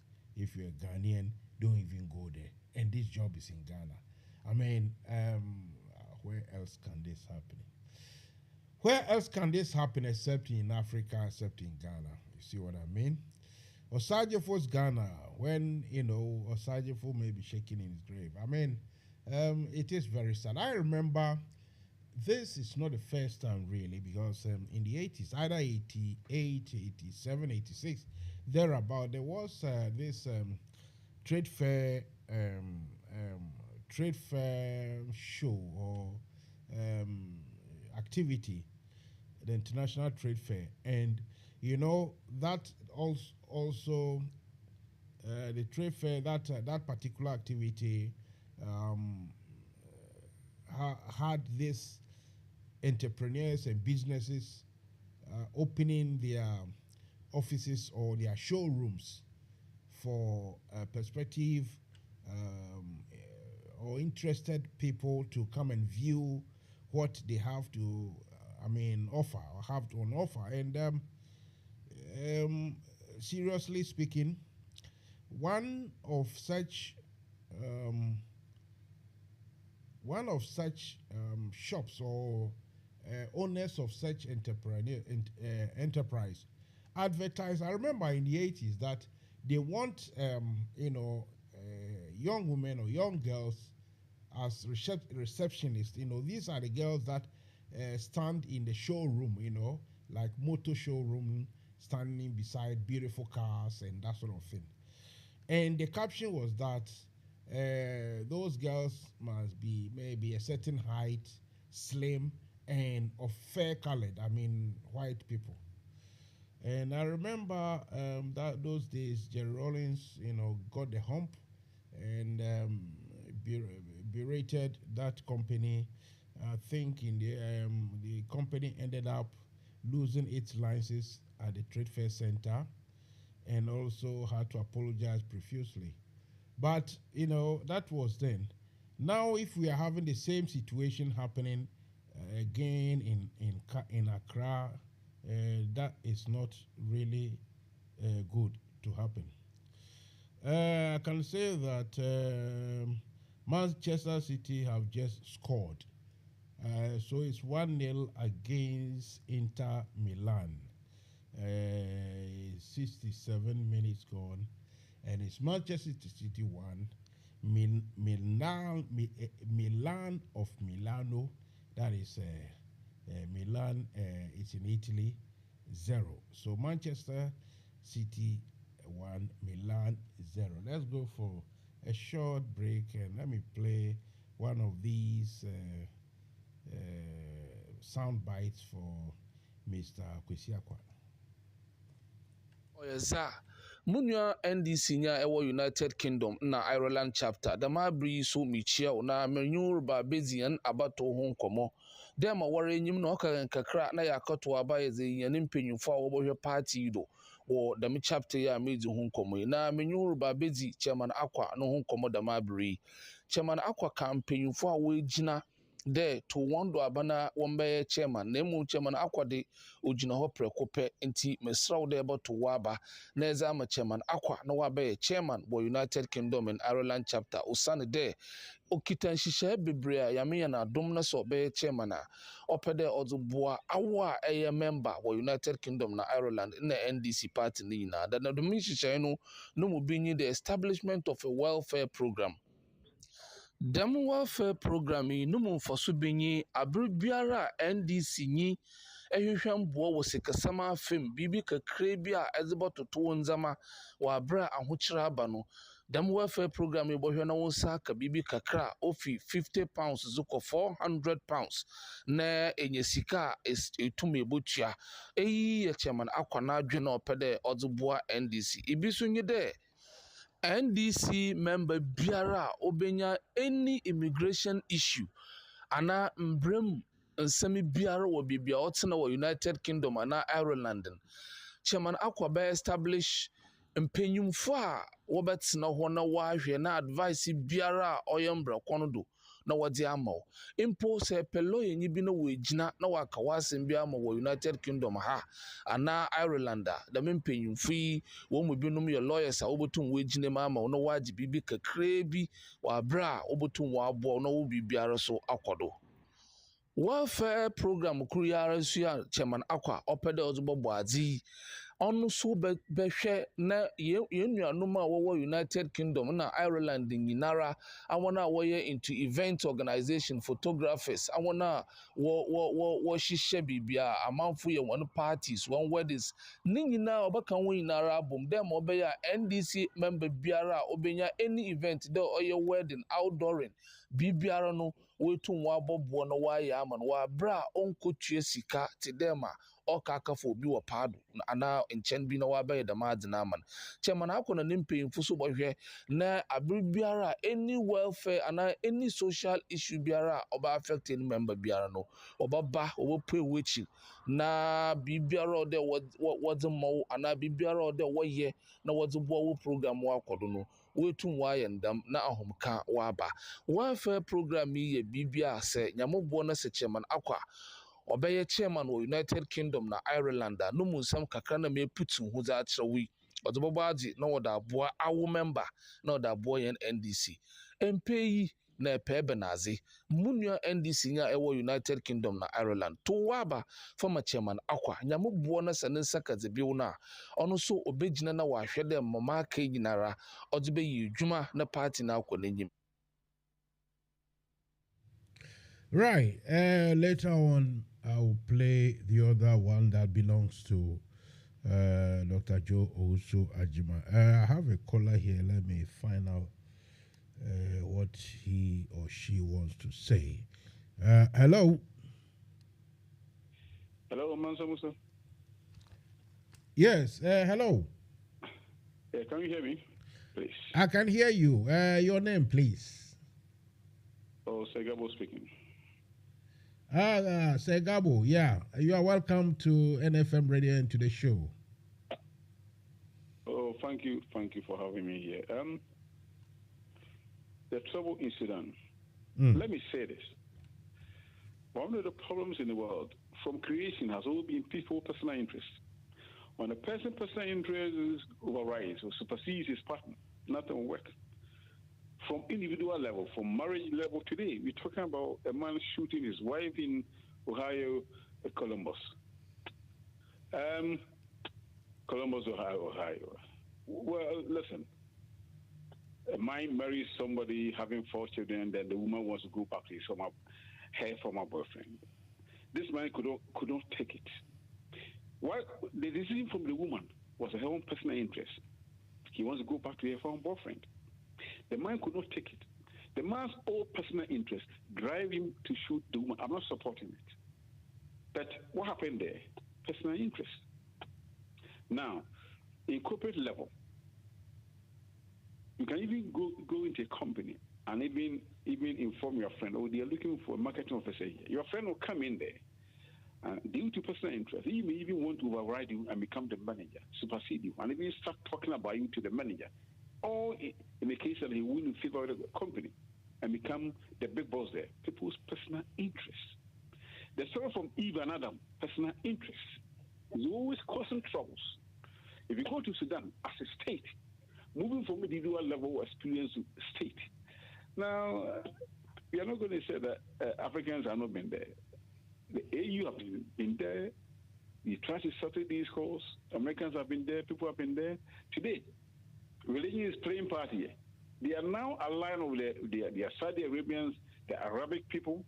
Now, if you look at the rapid supporting unit that have come in as mercenaries, they are gaining money. Their personal interest. They are gaining money.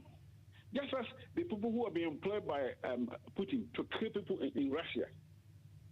People's personal interest is always causing troubles in the world, not because Africans have not been there for African problems.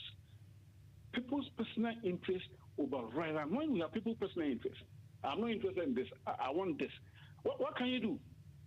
If you marry a woman and the woman thinks that he's no longer interested in the marriage, her personal interest is somewhere, it will not work. People's personal interests have always been the bane. Personal interest over there. Now religion also playing part there.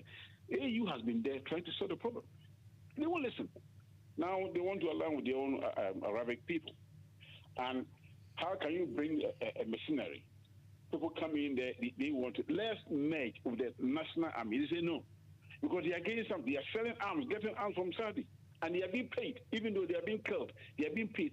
The money they are getting in their pocket, their personal interest overrides the national interest. And no matter any conference that we hold there, the EU people go there. People's personal interest. I said, even the very day they will talk about ceasefire, that's the day they will fight and kill people. People's personal interest. What can you do about this? People's personal interest? Mansa Musa. I know you interview Prince. Prince seems to have a lot about international affairs in Africa, and he spoke with value. You see, you may respect Prince's views, the views that he said, the things that he talked about, and he seems to have projected himself with certain explanation, and therefore he seems to have added value to your program. And therefore, okay, you have explained that. I was only even expecting to say a lot of things. You think he explained more than you were expecting from him.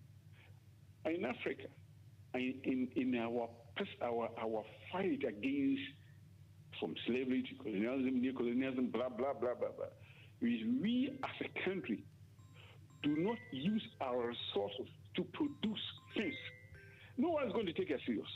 We shall always continue to be like Africans in that small porno political game. We must start producing. We must start industrializing and producing before other countries will take us serious. Growing up, we didn't hear much about China. We didn't hear much about China, but China have combined their resources. They are producing and they are everywhere now, competing with the Chinese, competing with Americans. We must do something for ourselves. If you don't add value to ourselves, no one's going to take you serious. And this problem is going to be on and on and on and on and on. Now, there's one question that I want to ask. Hello? Yeah, go ahead. Go ahead. We are listening to you. There's one question I want to ask. I heard Prince saying that when Nanado came to Senegal or Conakry or some place over there in Gambia or Senegal, and he spoke very well, and then he was so much impressed about what he said, but eventually he got disappointed when Nanado found himself among Western people, maybe in Washington, and it was a shame, blah, blah, blah. But what baffled me was that he didn't go ahead to say what he did. He said, I heard him say that he bowed down to the Western people. What did he actually do? What did Nanado actually do, the president of Ghana? What did he say? What did he do that Prince was saying that he bowed down to the Western people and therefore he was ashamed, he was disappointed? What was it? What was the exact words did the president of Ghana say over there? What did he do, the exact words that made Prince say that he was disappointed? I think I find his comments a bit ambiguous because he wasn't clear, and he on air making this statement. And then Mansa Musa, I also heard you talking about the fact that use the word unashamedly, shameless, blah blah blah. Nanado seems to have joined the Paris Club, and I was asking myself, what is this? If Nana Addo goes to Paris Club, we're talking about the Western countries that give us money even to run our elections. They give us money to even run our budgets over the years because we have not succeeded as a country to have our finances in order since independence. And if we have a problem with our financial resources, our economy is being destabilized because the SA wheat was not stable, and we're having a dollar going up, a cedi falling against a basket of foreign currencies every day, and we're all crying about the economy. I was in Ghana in November, December, and I was sad. People were complaining. Today, the goal for oil seems to stabilize the economy, and money coming from IMF even seems to stabilize the economy. The government has given the mandate. Whichever means the government will have to fail, he must plan to stabilize the. This is what they were looking for. Now, the question of you think that using the word shameless or a shame lady getting himself a Paris Club. Mansa Musa, if I may ask, what is wrong? Nana Addo negotiating with Paris Club. What is wrong for any African country negotiating with Paris Club when you know that you cannot support yourself? What is really wrong about that?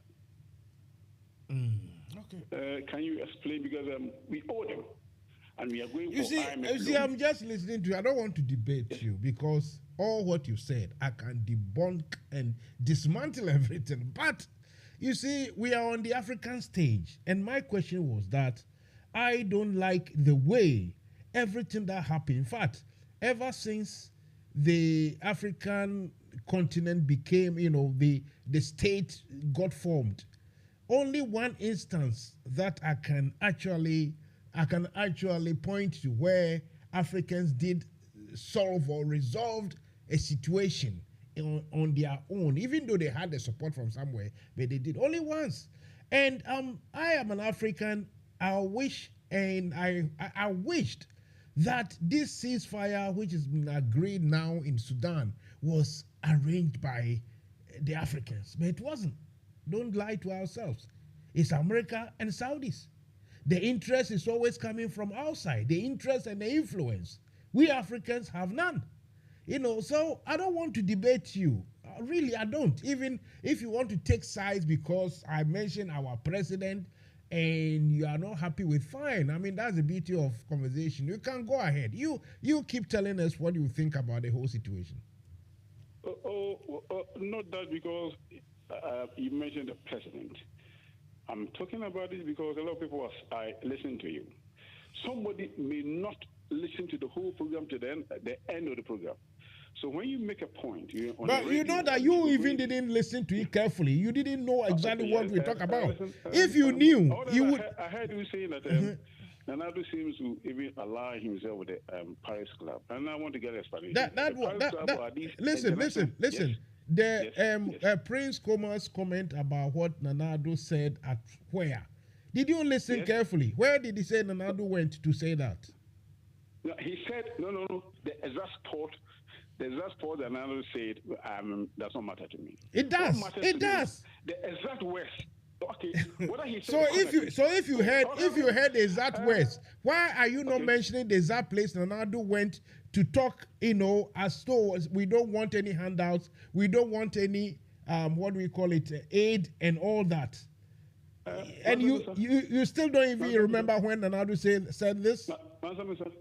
Nana Addo will go down in history among all his rhetoric is that, African, what is it? African aid, what is it? Just as I was speaking, just escaped. What is Nana Addo been talking about? African without aid. He's been talking about. So that we don't want handouts, we don't want this, we want to be partners. Yes, this is what you've been saying. Good. Now, when Prince said this, Prince was impressed about these things. When Prince went ahead, when he met his Western counterparts in Washington or in America there, and Nana Addo seems to have bowed down. When he used the okay, let me explain something to you. Listen. Yes. Prince said that Nana Addo, we know where he went. He went to the Elysee in France to go and raise the stakes as to why we are not, we are not coming for aid and everything. Even that one, people have argued that after which he went in for aid and begged for help anyway. But apart from that, Prince said what really baffled him was that when Nanado then went to the U.S. to go and meet Anthony Blinken and the U.S. officials, and rather talk, somehow reporting Burkina Faso to the Americans that they have brought in mercenaries and that. Do you see the pictures, the video Nanado at Burkina Faso when at the airport, and none of the Burkinabe, what we call it, executives and the high-ranking officials, none of them wanted to shake his hand. It was that pathetic, Look, I didn't want this to be partisan or only in Ghana, because I blame all African states, including Nigeria, mighty Nigeria. They don't have a president who speaks for Africa anymore. It's all about personal interest, like you said. And I'm trying to blame. I have some people I can actually praise. The new what do we call it? Kenya president. He's doing well. He's showing his credentials. For Rwanda president, we can, So I don't want you to personalize it, but you have come to personalize it because Nanado, did something that an African said, look, was not good in his eyes. It's his personal opinion. Okay. So do you think it is good for Africans to go and bring mercenaries to come and fight within our own African continent? Is it good? What is wrong with bringing American soldiers to come and help you to fight what do we call it, terrorists? What is wrong with it? What is wrong with American or British soldiers helping to fight terrorists in Africa? What is wrong? Tell me. Terrorists, if you do have terrorists in your country and you cannot fight them, yes, wherever you can find we can find defense. Yes. You must look for it because yes. you are in charge. Okay, so you have answered your own question. So you have answered your own question. What is wrong with a country asking for some people to come and help him fight terrorists? What is wrong with it? Nothing. There's nothing wrong with it.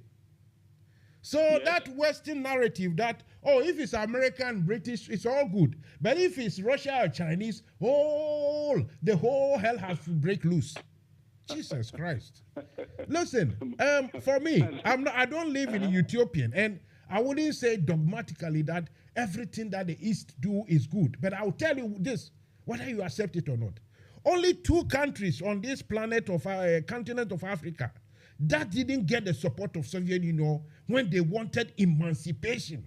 The word is emancipation. They wanted to free themselves. There's only 2 countries, Liberia and Ethiopia. Almost each and everyone from north to south, east and west, they had to rely, some even directly. The Soviets had to die in those countries in order for Africans to gain their emancipation. That is a fact. And that, I will not shy from it. You see what I mean? Mr. You can have your opinion, but can you explain to me why you think it is wrong for Ronaldo to go to Paris Club? Well, that's why I said if that Paris Club is anything, let me answer you. If that Paris Club is anything good about it, you wouldn't see the Parisians and the Marseillais and all those young people fighting street battles in France for the past 5 or 6 years. Every week they are demonstrating. They are not happy. You think that Paris Club is serving them right? The club for elites. That the elite should have billions in order for the ordinary people to get something small. It's not even helping the Parisians or the French people, let alone you black Africa of your black horrible face, your black horrible face, your black horrible face like that. You think the white people want to like you and want you. You are talking about 2 things. You know why the youth and the Muslims in France, there is always trouble in France. And we don't have that much here in Britain. It's all about money. It's all about money. It's about welfare. You see, let me say this. The French as a people, the French government has not succeeded to internalize, has not succeeded in accommodating the foreigners in France. Listen. I won't let you, don't come and obfuscate things here. Look, The French people who are fighting, forget about racism and everything. They are fighting for their rights. French people are fighting for their pension rights, for their working rights, for their economics and everything. Don't forget about whether they are treating. We are talking about two things. How are you telling me that? How would you persuade me that people who live in France, fighting for their pension years, fighting for their living conditions in France, what has it got to do with Canada going to Paris Club? What has it got to do with Paris Club? What has that got to do? Yes. Listen.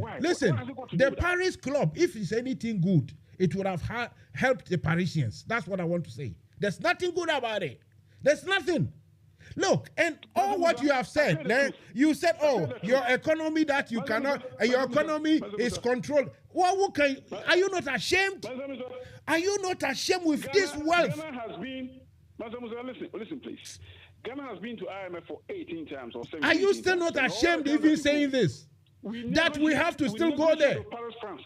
Listen, are you still, listen, are you still happy that you are even saying this? That we've been there 18 times, 19 times, 20 times. Do you think emotions will solve Ghana's problems? Listen, I think proper governance will solve Ghana's problems. And so far, we don't have it. We know that. So far, we don't have it. But if you find a situation where your essay rate is depreciating against other currencies, and people are crying, and you are the government in power. If you go to Paris and they meet the Paris Club is not French government too. Americans are there, Netherlands, Belgium, all the Western countries. That even makes it worse. It makes it worse because it's the same club, it's the same group of Westerners who always want the hedge money. They want, to control everybody's life on this earth. And with all this wealth that we've got in Africa, we are still going to beg them for help. And you are so happy with it. Jesus Christ. I'm not happy with it. No one is happy with that. You are happy. In management. Listen, there's nothing management about. Listen, it is bad management. That is what is happening. Your own Professor Frimpong have said that this is a government that is not working for Ghanaians. This is not a government that is working for Ghanaians. It is working for itself. Don't laugh. It's not funny. It's not funny. You see, when you started, I didn't even want to engage you, but you started bringing me, asking me questions. That's why I want you to make your statement. Look, this man, Prince made his statement and is gone. I want you to also make your statement and go. And yet you want to involve me. Let me say this. There's one thing I want to tell you, but I don't want to say it on air. Oh, say it. You can say. If only. Listen. Then that means it's not a good thing. Listen. Then it's not a good thing. You even let me finish. If it's a good thing, then no. What are you afraid of? Come on, Mansa Musa. Yes. Mansa Musa. Yes. Mansa Musa. Yes. I'm talking to my brother. I say, after this program, please call me. There's something I want to discuss with you. Okay. Fair enough. Baby. All right, fair enough. That's a different perspective. No. I was thinking it is something to do with our conversation, but fair enough. Listen to me. You are just angry on the program. You are just emotions. No. You said you have something. Listen. I'm not angry. You said you have something you have to say, but not on air. So listen. If you like. Now you are talking. Now you are talking. Now you are talking that after this program. Fair enough. I'm not a baby. Okay. You are not a baby. Of course, if you said you were a baby, I wouldn't believe it. Your voice doesn't sound like a baby at all. So if you like after the program, call me. I will just draw your attention to one or two things. No worries at all. It's a media show. Did your people? I say your people in a nice way. Baumia and Co. They came here to do some function. Were you there? Were you involved? Investment. Sorry. What was it about? It's all about for investing in Ghana. So they travel. How many of them? About 10 of them. Very high expenses to come and promote business opportunities in the UK for Ghana, right? Yes. What is the marker? How do we gauge if this thing will be profitable to Ghana? Tell me, how do you think we should gauge it? But Mansa, but it was almost you don't come here and tell people what is available in Ghana, what people can do, what business contract people can. You see, let me tell you something. The reason why people who are clever, like Osajifo, when they wanted business, when they wanted to promote international business, that is why this international trade fair was built. So you attract into your country. We dismantle, stop. We have demolished that site, and now our officials have to travel to UK, high expenses, to come and promote Ghana. Hey, babe, how about some granny? Why? Jesus Christ. Jesus Christ. Yes. We are giving the government a mandate to govern. If at the end of 4 years, people think that the way the government has run the country, in terms of economic growth, in terms of their living standard, in terms of everything anybody can imagine, they are not happy. We use our thumb to throw the government out. So they are using their mandate, the way they deem fit to do it. Like you are saying, we can bring people, we can invite people to come there. When they come there, we don't know the terms. If they're inviting businesses to come from Britain, from other countries, to come to Ghana, we don't know the terms. Whether you pay their hotel bills, their ticket, their allowance, we don't know how it is run. I'm telling you that I know how it is run. That is why Osajifo built Osajifo built the trade fair in Ghana to promote trade and international trade as such. And we dismantle it, we destroy it. Now we have to travel to UK to come and spend money to promote Ghana. What a shame. What a shame. Musa. Yes. So the government delegation comes here to Europe. Yes. And organize investment conference. Yes. Trying to reach big businesses who are here in this country. Yes. And they come and talk to them, tell them the opportunities.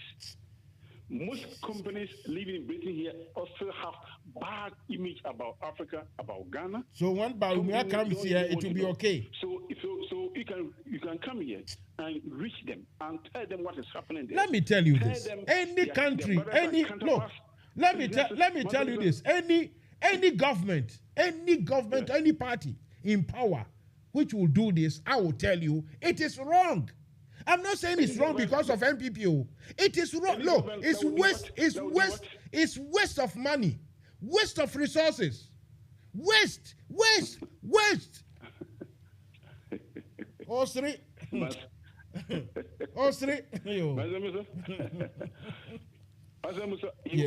Your opinions are well documented. Everybody is listening to you. Your opinions are your opinions. But I'm saying that we are giving the government mandate to run the show. If at the end of 4 years, people think that they have mismanaged our resources, they've not been able to stabilize the economy, they could not get invested in the country to promote businesses and grow the economy, to expand the economy, to create employment. And therefore, what they have done, everything is a waste. People have the opportunity to sum them up. Anyway, the monitor in the studio is telling me that Manchester City has won the Champions League. So kudos to them. Hooray to Manchester City. Well done. Manchester City are winning. Africa for Google, Europe na omo kobe hu say Nigeria for me no na omo edidi omo ho atem because baako ye Manchester, baako ye Liverpool. Na me dwe ho sa me say Ghana me kai say me impress no me nkwala bremu na ye wo team bi wo Nigeria for Enugu Rangers. Omo ye tough. Africa teams are a set club of Côte d'Ivoire. Asante Kotoko for Accra House of Folk. Big teams. A Haifa of your friend saying Guinea. I mean, tough teams. And then Africans in support Liverpool, Manchester. We are journalists now. We are sport journalists for Ghana. The only way to show that you are tough, and he said you are talking about English football, you are talking about French football, you are talking about German football. No one crumble the any day. Hey, Charlie. Jesus Christ. Mansa. At that time that you're talking about, yes, we didn't have anything like WhatsApp. We didn't have the telephone. We didn't have mobile phone. Yes. Things have changed. And Kwame Nkrumah building Ghana at that time. No? Yes. The global economic policies at that time is totally different from this time. Yes. And therefore, if Kwame Nkrumah built trade first center, expecting the people. You see, you people, I don't want to bring you. You see, my friend, I don't want to bring you down. My friend, I don't want to bring you. I don't want to bring you down. Oh, me, I don't want to bring you down today's discussion. Nkrumah suggested and he emphasized, he foresaw this problem happening today. To get your industries to work for the future. That is what he was doing.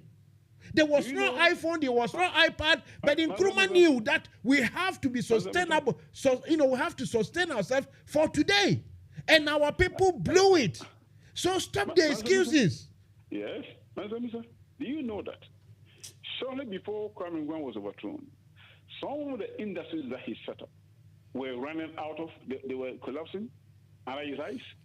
All because Nkrumah rushed into industrialization. Listen. Now,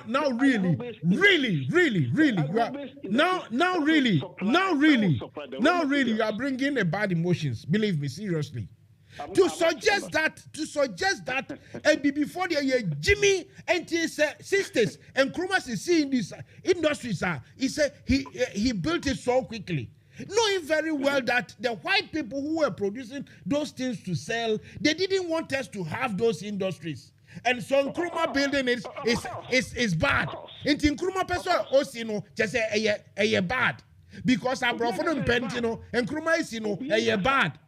Hey, assembly. And you know okay, we see he rushed to build industries. What is wrong with you people? You people, listen. You people are so dumb. You are so dumb. I can't even discuss. What is wrong with you people? Osajifo build industries, and you are telling me that he rushed. Are you mad? What is wrong with you people? Stop that. No, stop that. Don't use those words. No. It is madness, to say that Nkrumah rushed. Are you clever than Nkrumah? Now say Nkrumah no said you say yeah. After all these years, year two no. Ekosi saying. Esenka ye hotoye enka ye na esenka dia abufi say ye no esenka ye hotoye ana Jesus Christ. No. Stop that. Where's Aminu father for? To come and denigrate Osajifo in my presence? No. Osajifo is revered everywhere apart from Asante Mine. The same thing as Asante in Sukai. Your friends Kofo and Nkrumah and Rashid. What you people share? University of Science and Technology. It was the first of its kind in the world. Science and technology.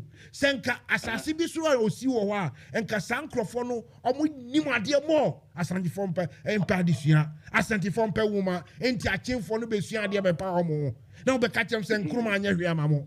What do you mean? Stop that. Stop that. Asante Hiritian and Nkrumah Kram Payasem. Asante Nika Wanti. Asante Nika say, no, Nkrumah Kram Payasem. Apart from Temani Accra, all the industries near Ashanti. Who say Asante na better say Nkrumah no Payasem. Yeah, no. What are you people made of? Jesus Christ. So Nkrumah rush with industrialization. Asama okeko to rush with industrialization. Hey! And Yanfas Canon Tom, Yankotom Beton, Yanfas Can Yankotom Beton Kwana Mope. Ah, Jesus Christ. Any. Musa, have you read any book about the problems of import substitution in Ghana? Have you read? Listen. Any book written to denigrate Osajifo is serious. Listen, any book. Me say any book to denigrate Osajifo is useless in my opinion. Any book. The book that you have to read is the ones that Osajifo wrote. That is the books you have to read. And no nebechira Africa, baby I see baby I fault. And what Nkrumah said exactly is what is happening. And still you people don't get it. Still, you people don't get it. What is wrong with you? What? Sir, Dombo, Dankwa Buzia, I don't know see a follow. Any and Maybe Sambako. Mansa Musa, let me ask you this question. Why? Why is it that when Rollins shot onto the scene in 1981, as a two military coup became a leader, transformed himself, why is it that he sold almost all the 300, a lot of state enterprise? Why? Have you asked yourself why? Listen to me. When you have industries, listen. The question I will ask you is, he sold it to who? Who did he sell those industries to? Tell me. Sorry? Who did he sell those industries to? His wife bought some. And who else? But let me ask. But so we are not answering the question. Listen, no. I'm answering the question. Look, I want to know. Listen, I want to know who. Why was he selling them? Because it belonged to the state. Yes. So he sold it to who? Mansa Musa. You see, if people don't, when you people don't articulate, you people are not articulate enough to understand. Listen. When you have state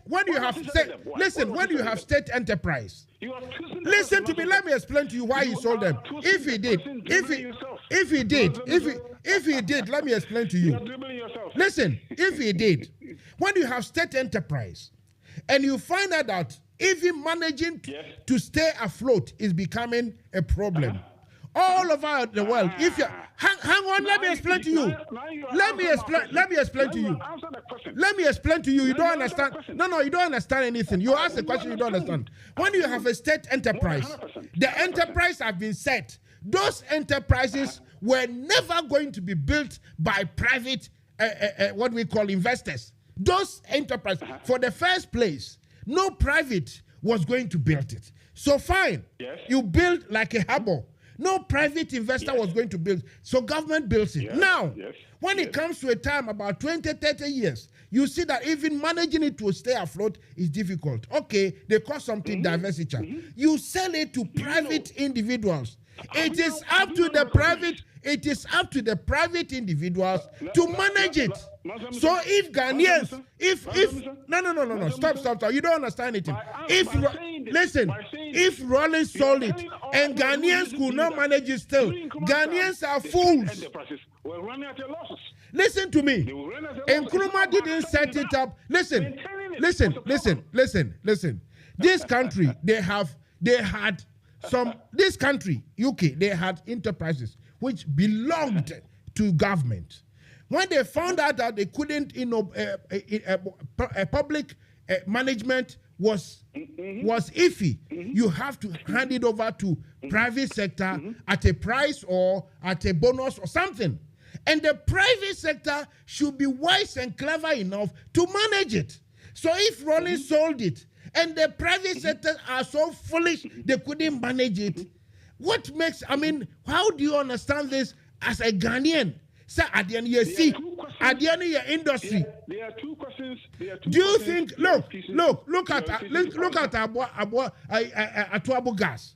Do you think any? No, Atuabo Gas. Do you think any private entity was going to build that? No. The amount was so huge that the government has to bargain. Government had to put it. In the end, one day it will become a private entity. That is how we move on as a state. It is the same thing that NDC did by spending $35 million to refurbish Commander Sugar Factory.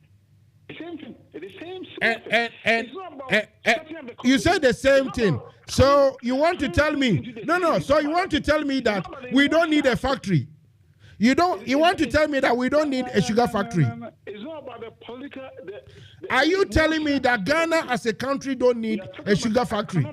The economics of it. Listen. Your idea of economics is so rubbish. It's so rubbish. Your idea of economics. Listen, that factory in any country, it is not about government managing it all. You can even hand it over to private to manage for a fee and it will make profit. But the initial building is so expensive, government has to build it. But you people don't know anything. You people, what you know is that sell it cheaply to yourself and make profit as we go along. Listen, your time will come. Sasika Jano, Musa Mino, and everything that Sikabia will be bia a kufadin in Sabum. Sikabia will be bia a kufadin in Sabum. Auditor General Kase, look at Auditor General Reporter 2020.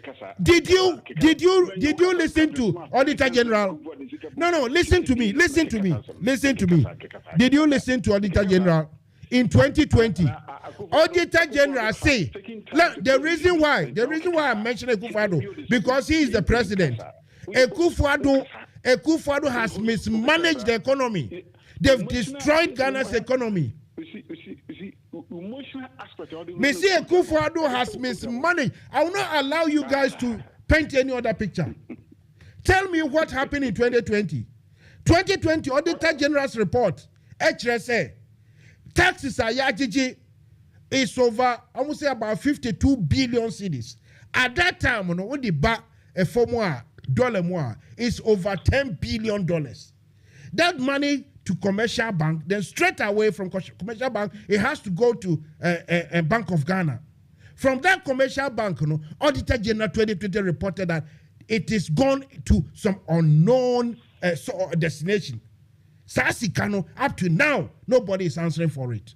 Now, Musa, $10 billion at that time's rate, 10 billion. Mukwaji 3 billion. Musimuchi share economy. No. Come on, guys. Give us a break. And have you been reading the World Bank report on NDC? Me say, I'm not, listen, tell me, you can tell me all what. Listen, NDC had run the country 7 years ago. Have you been reading them? Do you know today your people are doing take or pay? Do you know that your people are signing even the agreement that's supposed to expire? They have increased it to 20 years and they are doing take or pay. Do you know? Mansa, I spoke to you on this the last time I had one also on this program. As you sit there, you don't have the terms in front of you. You are just making listen, I'm telling you that it is a fact. What we know. Some of the arrangement made by NDC has been extended. Are you telling me it's not true? Are you telling me it's a lie that some of the previous arrangement has been extended? It's not true. It's not true. So I'm lying. Okay, now I know you don't know nothing. You don't know nothing. For you to tell me that you don't know that some of this, listen, even last 3-4 days ago, I was listening to your own commentators on a Good Morning Ghana, Randy Abbas edition.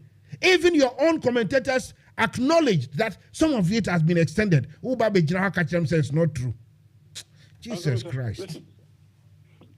And this is homegrown economic policy. They rush to Washington, the offices of Washington, of IMF and World Bank. That's why they brought Akufo-Addo, and Akufo-Addo brought his brother. And Oma bomb manu poto.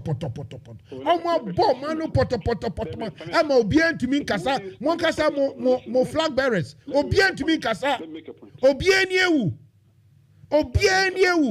Can Japan knows this? Alan Chremanti or say, what message are we going to give to Ghanaians?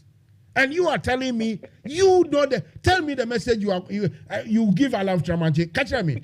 Catch Alan Chremanti, message men of Ghanaians. Because I didn't say that. It was Alan Chremanti who said, what message are we going to give Ghanaians? Musa. Yes. You are not. Let me say this. NDC rush to Washington. Listen, forget about NDC. We are talking about Ghana. Your country has, look, Akufo-Addo has destroyed Ghana. And you are talking about NDC. No. What is that? What has NDC got to do with how your people have destroyed the economy? NDC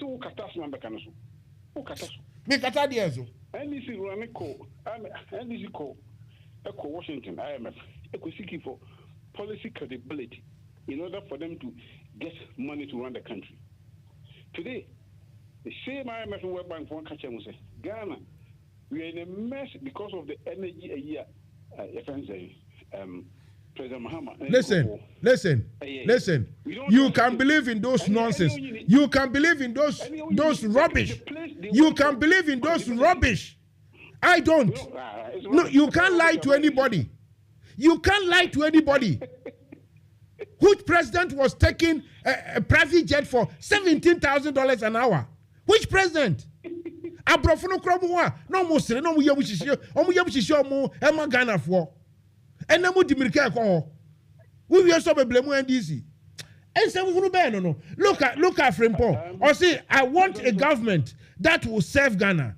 I will be a fool to say that NPP presently fits that. Hold on your piece. Hold on. Jesus Christ. Years, Ghanaians will go and vote, and who they think has done well for them, they'll vote.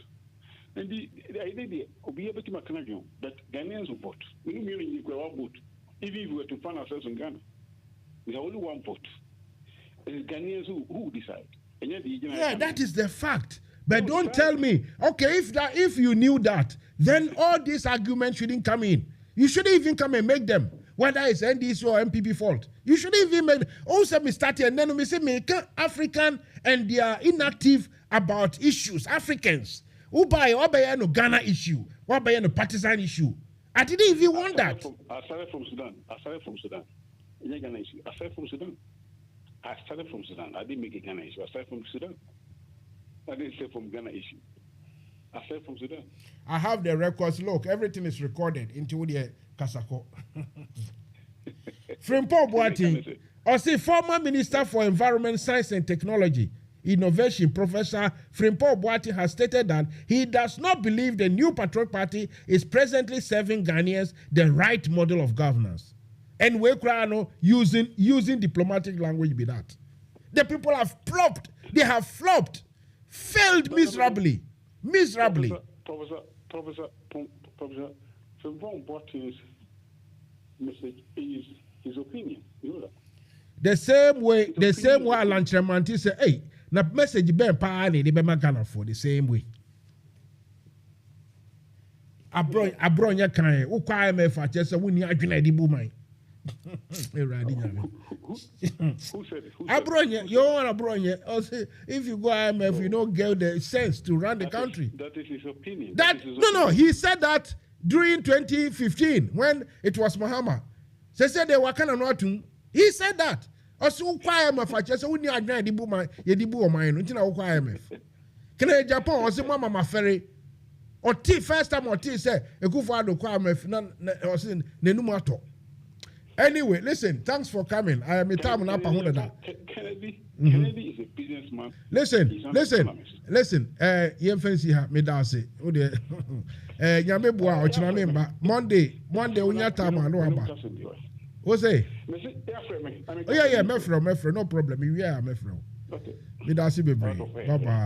Yo. All right. NFM Radio.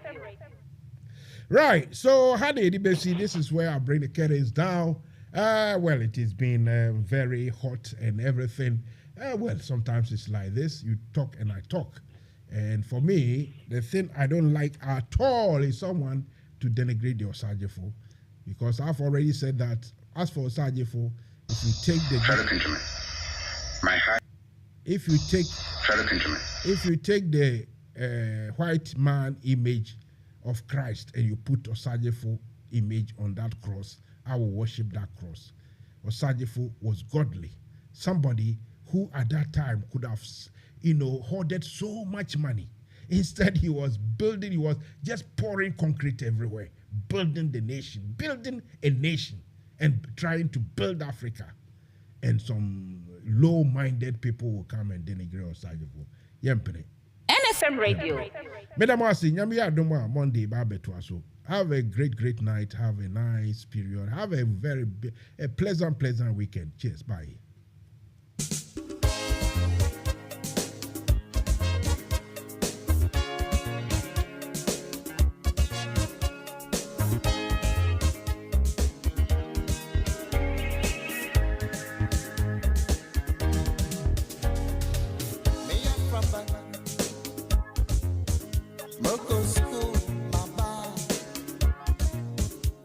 Magnificent,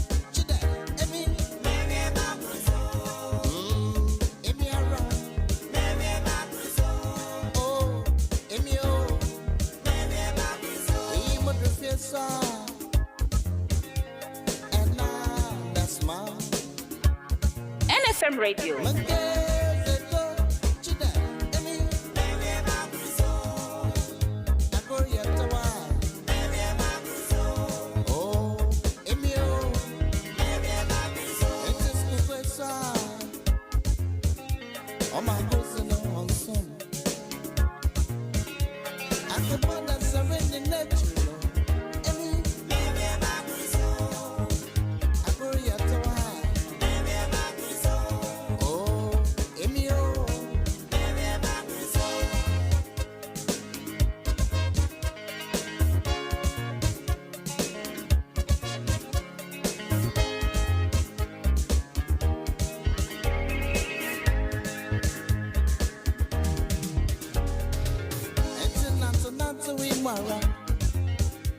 Make sure I'm a sewa about FM.